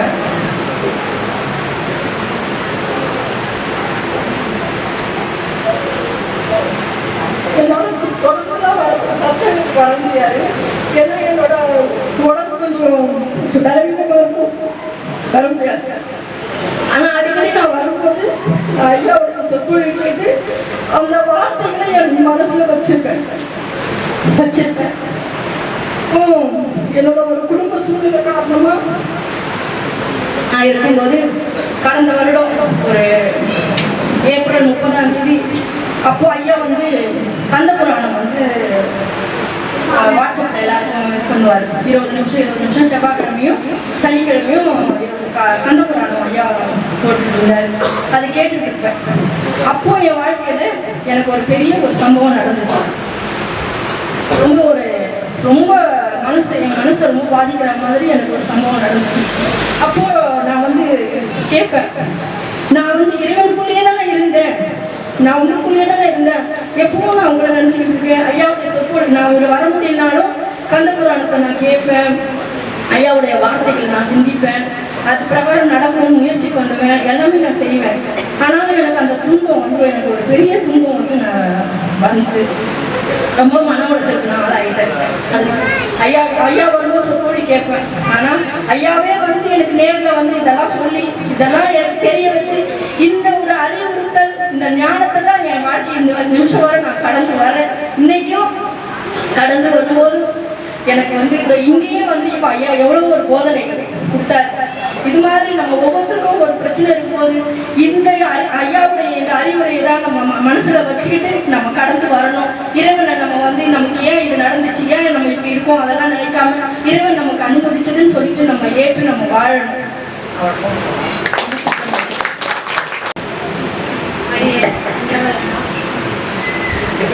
இவர்தான் எனக்கு முதல் குருநாதர். நிறைய தான் பல அற்புதங்களை நிகழ்த்தியவர். இன்னைக்கு நமக்காக மட்டும் இல்லை, இதுக்கு முன்னாடி பாட்டி என் பாட்டிக்கு குழந்தை பிறக்கிறதுக்காக அப்புறம் அவங்களுக்கு குழந்தை பிறந்து 12 குழந்தை. என் குடும்பம் யோகம் தான். அப்புறமா என் தங்கச்சிக்கு கல்யாணம் ஆகிட்டு ஒரு 8 வருஷமா குழந்தை இல்லை. எவ்வளோ கஷ்டப்பட்டுருவாங்கன்னு தெரியும். அதனால அவளுக்கு 2 குழந்தை. அதுக்கப்புறமா இங்கெல்லாம் நாங்கள் மிச்சம் வாங்கி அதாவது எல்லாமே குருநாதர் தான். உங்களுக்கு என்ன சொன்னால் நான் அதான் சொல்ல முடியாத துயரம். நான் உயிர் வாழறது பெரிய விஷயம்னா அதுக்கு பெரிய காரணம் என்ன, நான் என்னோட வழி பாதை என்ன, நான் போகிறது கரெக்டாக, நான் எந்த வழியில் இருக்கேன், அதை எப்படி பாதுகாக்கணும் அப்படிங்கிறது எல்லாமே குருநாதர் சொல்கிறது தான். இன்னும் சொல்ல போனால் சத்சங்கத்தில் உங்களுக்கு ரொம்ப சின்ன சின்ன விஷயங்கள்லாம் கிடைக்கிற மாதிரி நினைக்கிறீங்க. இப்போ ஐயா சொன்னாங்கல்ல, யார் யாருக்கு என்னென்ன வேணுமோ அது அதுதான். இப்போ இங்கே இருக்கலாம், எல்லாரும் புத்தகம் படிக்கலாம், எல்லாரும் சத்சங்கம் கேட்கலாம். ஆனால் அவங்களுக்கு என்ன தேவையோ அதுவாக சாமி உங்களுக்கு கொடுக்குறாரு நினைக்கிறீங்கல்ல, அதுதான்.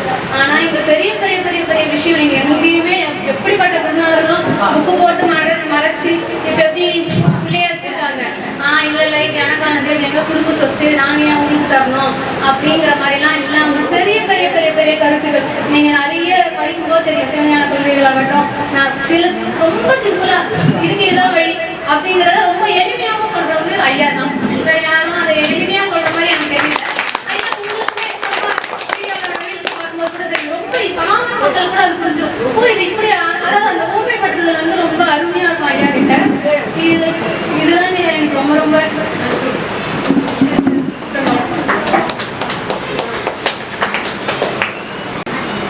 ஐயா வந்து ஐயா வந்து சொன்னாரு, குருவோட ஆசீர்வாதத்தால் தான் நீங்கள் இத்தனை பேர் தூங்கியிருக்கீங்க அப்படின்னு சொல்லி முடித்த உடனே சுவாமியுடைய திருப்படத்துல இருந்து அப்படியே மாலை விழுந்து ஆசீர்வாதம் பண்ணது. முதல் முறையாக நான் வந்து உட்கார்ந்து கேட்டுட்டு போகும்போது அந்த சுவாமி படத்துல இருந்து மாலை விழுந்தது ஐயனுக்கு சொல்ல முடியாத சந்தோஷம். குருவோட ஆசீர்வாதம் கிடைச்சிருச்சு அப்படின்ற சந்தோஷம். அடுத்த மாதமும் அப்படியே நடந்துச்சு. அதுவும் பேசுகிற வார்த்தைகள் இருக்கு இல்லையா, குருவோட ஆசீர்வாதம் அப்படின்னு சொல்லும் போது மட்டும்தான் அந்த பூ உழுது. மற்ற வார்த்தைகள் சொல்லும்போது உழலை. இதை நான் வந்து கவனித்தேன். அது எனக்கு மனசுக்குள்ள பெரிய மாற்றத்தை கொடுக்குது. இந்த தடவை திருப்பி உட்கார்ந்ததுனால அதை என்னால் பார்க்க முடியல. நமச்சிவாயம். அடியார் அனைவருக்கும் வணக்கம். நான் இங்கே கொஞ்ச நாளாக தான் வரேன். இங்கே வந்ததுலேருந்து எனக்கு ரொம்ப நல்லதுலாம் நடந்துருக்கு. அதுக்கு முன்னாடி நான்லாம் ஒன்றுங்க இங்கே வந்ததுலேருந்து உங்கள் சொற்பொழி கேட்டதுலேருந்து அதை சுத்தமாக விட்டுட்டேன். நான் விட்டதுனால என் பிள்ளைங்களும் விட்டுருச்சுங்க. டெய்லி சிவபூஜையும் பண்ணுறாங்க என் பசங்க. அதனால் எனக்கு மனசுக்கு சந்தோஷமாக இருக்கு. ரொம்ப நன்றி. வணக்கங்கள். எனக்கு என்ன பாட்டு நடந்துச்சுன்னா, நான் சாகுறதுக்கு கல்யாணம் படிக்கக்கூடாதுன்னு இருந்தேன். எனக்கு கல்யாணம் சுத்தமாக பிடிக்காது. ஆனா இங்க வந்ததுக்கு அப்புறமா எனக்கு விரும்புறவர் சொன்னாரு, 10 வருஷத்துக்கு முன்னாடி எனக்கு விரும்பினாரு. அவர் சொன்னாரு, கண்டிப்பா அவர் மனசை மாத்துவாரு, அவருக்கும் குடும்பம் குழந்தைகள் இருக்கு, அவருக்கும் என்னுடைய மனசு புரியும் மாத்துவாருன்னு சொன்னாரு. அது ஒன்றிட்டு இப்போ என் மனசு மாறி இருக்கு. அதுவும் முதல் சத்சங்கத்திலேயே நான் அவர்கிட்ட ஓகே சொன்னேன், கல்யாணம் பண்ணிக்கிறேன் அப்படின்னு. அதுக்கப்புறமா இப்பதான் ஒப்புதாம்பளை முடிஞ்சிருக்கு.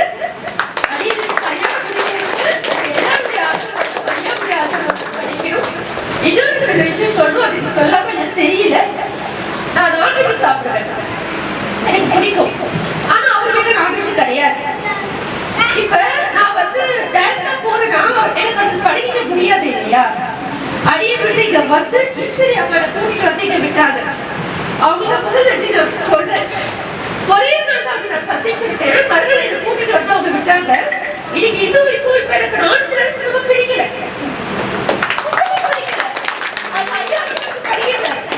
இப்போ நான் போற வீட்டுல சுத்தமா வந்து அவங்க அடிய விஷயம் செட்டியா இருக்கும். ஆனா இப்ப எனக்கு அது ரொம்ப மெதுவை ஆகல. ஏன்னா ரொம்ப கஷ்டப்பட்டிருப்பேன். கண்டிப்பா உங்களுக்கு தெரியும், சாப்பிட்டவங்களுக்கு சாப்பிடாம இருக்க முடியாது. பட் ஆனா இப்போ நான் ரொம்ப சந்தோஷமா இருக்கேன். ஐயாவுடைய பாதத்துல இருக்கேன். இப்ப அதுக்கு பெரிய பாவமா தெரியுது. போக போறப்ப நான் நாமினேஷன் பண்ண போறேன். அவர் வந்து எனக்கு திருநூறுலாம் வச்சார். அப்போ என்ன சொல்றாருன்னா, அவர் ஒரு உடம்புல தாத்தாவுடைய மூதி எடுத்து தான் வைக்கிறார். அவர் என்கிட்ட சொல்லும் போது சொன்னார், திருப்பூர் முருகன் தான் வைக்கிறேன், நீ சக்ஸஸ் ஆகிடுவாரு. அதே மாதிரி ஜெயிச்சு வந்தவொடனே மறுபடியும் வீட்டுக்கு வராரு. அதே மாதிரி சால்வ் போறாரு. நான் அவருக்கு அன்னைக்கு வச்ச திருநூறு வந்து உடம்புல தாத்தாவுடைய திருநூறு தான் உங்களுக்கு எடுத்து வச்சேன். ஏன்னா நீங்களாம் சொன்னா நம்ப மாட்டீங்க, அவருடைய பெருமை தெரியாது உங்களுக்கு, அதனால முருகன் சொன்னா நீங்க ஏற்றுப்பீங்கன்னு. அன்னைக்கு தான் நான் முதல் தாத்தாவுடைய இதை பற்றி நான் உணர்ந்தேன். அவருக்கு அதுக்கப்புறமா நான் என்ன நினைச்சேன், இவரை பற்றி தெரிஞ்சுக்கணுமே அப்படின்னு சொல்லிட்டு நிறைய பெரியவங்க அண்ணன் கூட இருக்காரு, அவரோட கேட்டிருக்கேன். அதே மாதிரி விநாயகன் சொல்லிட்டு இருந்துட்டாரு, அவர் வந்து என்கிட்ட நிறைய விஷயம் சொல்லியிருக்காரு. அவருக்கு என்னன்னா அவங்க தாத்தால சொன்னாங்கன்னு சொல்லிட்டு பழைய கதையெல்லாம் சொன்னார். அப்பதான் தெரிஞ்சது நம்ம மண்ணில் இவ்வளோ பெரிய மகான் இருந்திருக்காருன்னு போது பெரிய கூட விட்டு கூட தான் பாஞ்சிருக்காரு. அதே எப்படின்னா இங்கேயே இருப்பாரு, அதே டைம்ல மயிலாப்பூர் மடத்துலேயே இருப்பாரு. அங்கேயே அங்கே வரவங்களுக்கு எல்லாருக்கும் விபத்து திட்டம் கொடுத்துருப்பாரு. இங்கேயும் வந்து தென்னையில் இருக்கிறவங்க எல்லாருமே லைன்ல நிற்க வருவாங்க, எல்லாருக்கும் விபத்து திட்டம் என்ன கஷ்டம் வராங்களோ இருக்குன்னு திருநூறு மட்டும் தான் கொடுத்துருக்காரு. இவரை வந்து பெரிய இதெல்லாம் பொண்ணு பொருளாக இருக்க முடியல, வெறும் திருநூறு மட்டும் தான் கொடுத்துருக்காரு. அன்னைக்கு அவ்வளோ பேர் பணப்படுத்திருக்காங்க. அப்போ சொல்லுவாங்களாம், இவங்க யாராவது அங்கே போயிருந்தாங்கன்னா இந்த மாதிரி அன்னைக்கு உடம்பு சரியில்லாமல் இருந்தேன், அங்கே போகும்போது பணமூட சாமி வந்து திருநூறு கூட சரியாச்சு. என்னைக்கு அன்னைக்கு டேட்டு பற்றி பேசும்போது தான் 2 பேரும் காம்ப்ரமைஸ். இல்லையே அவர் இன்னைக்கு அங்கே இருந்தார், நீ எப்படி அங்கே இருந்தார் சொல்கிறீங்க. ஏங்க நானே பொய்யா சொல்கிறேன், எங்கள் ஊரில் நான் திருநூறு வச்சார், எனக்கு நான் பார்த்தேன் அப்படின்னு சொல்லி அவங்க தான் இருந்து எனக்கு உடம்பு சரியில்லாமல் இருந்தது, திருநூறு வச்சார், எனக்கு சரியாக போச்சுன்னு. அங்கே இருக்கிறவங்க ஆர்கியூ பண்ணுவாங்க, அதெல்லாம் வாய்ப்பே கிடையாது, அவர் இங்கே இருந்தார் அவர் அப்படின்னு. அந்த மாதிரி பெரிய பெரிய இதெல்லாம் பண்ணியிருக்காரு. ஆனால் அந்த மண்ணில் இருக்கிறவங்களுக்கு யாருக்குமே சரியாக தெரியல, அந்த அவருடைய மகானுடைய இது வந்து புகழ் தெரியல. இன்றைக்கி வரப்போகிறது பொன்னம்பல தாத்தாவுடைய அடுத்த இது வாரிசு. இன்றைக்கி நான் என்ன சொல்கிறேன், அடுத்த அதான் சொல்கிறேன், இப்போ அந்த ஒரு புகழ் பார்க்குறதுக்கு யாராவது இருக்காங்க இல்லைன்னு சொல்ல முடியாது. பெரிய உச்சத்துக்கு வரப்போகிறார் நம்ம மண்ணிலேருந்து. ஒரு பெரிய ஒரு அதாவது பொன்னம்பல தாத்தாவுடைய புகழ் வெளியில் வரல, ஆனால் நம்ம அருணுடைய புகழ் தாத்தாவுடைய அருளால் உலகம் ஃபுல்லாக பரவ போகுது. அது நிச்சயமாக நடக்க போகுது. நான் கூடிய சீக்கிரம் என்னோட நண்பர்கிட்ட பேசியிருக்கேன், மலேசியாவில் ஒரு சொற்பொழிவு பண்ணுறதுக்கு. அதுவும் கூடிய சீக்கிரம் நடக்கும்னு நினைக்கிறேன். குருநாதர் நிலையெல்லாம் எட்டவே முடியாது, ஏதோ நம்ம கடை தரனா போதும். அந்த அடுத்த வாரிசு அதெல்லாம் நம்மளால் சாத்தியம் கிடையாது. எனக்கு தெரிஞ்ச விஷயத்த அவர் எனக்கு உணர்த்தினதை நான் தருகிறேன், அவ்வளோதான். ஒரு போஸ்ட்மேன் தான், அவ்வளோதான். அந்த நிலையெல்லாம் எங்கேயோ அவர்கிட்ட நம்ம இந்த நிலையில் கொஞ்சம் கொஞ்சமாக நகர்ந்து வரும்போது தான் தெரியுது இவங்க எந்த நிலையில் இருந்துக்கிறாங்கன்னு. ஏன்னா அதை ஒவ்வொன்றும் ஆராய்ச்சி எடுத்து நான் தெரிஞ்சுக்கினேன். அதை தெரிஞ்சுக்கும் போது தான் பார்க்குறேன், அடப்பா இந்த நிலையை நான் உணரும்போது நான் பெறக்கூடிய இன்பம் ஒன்றுமே இல்லை. அப்பயே எனக்கு உணருது, இவங்க அப்போ எப்படி அனுபவிச்சிருப்பாங்க அதை அப்படின்னும் போது இதை பார்க்கும்போது இவங்களுடைய மகிமையை உணர முடியுது. அதை நெருங்க அவங்களுடைய செயல் எங்கேயோ நம்ம வீட்டிலே ஒருத்தவங்க இப்படி இருந்துட்டாங்களேன்னு ஆனந்தப்படக்கூடியது.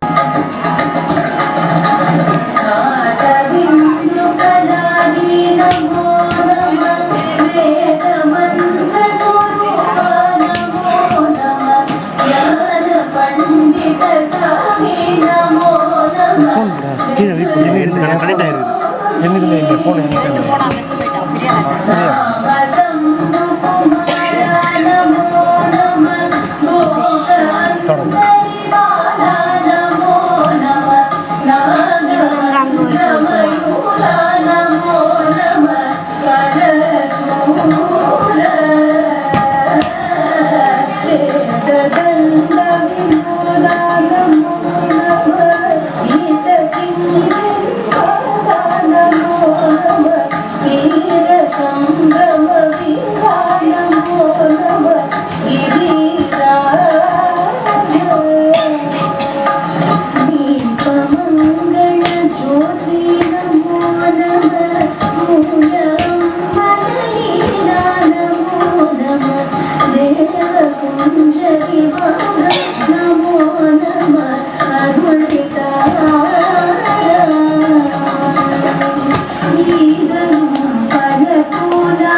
பேசுறது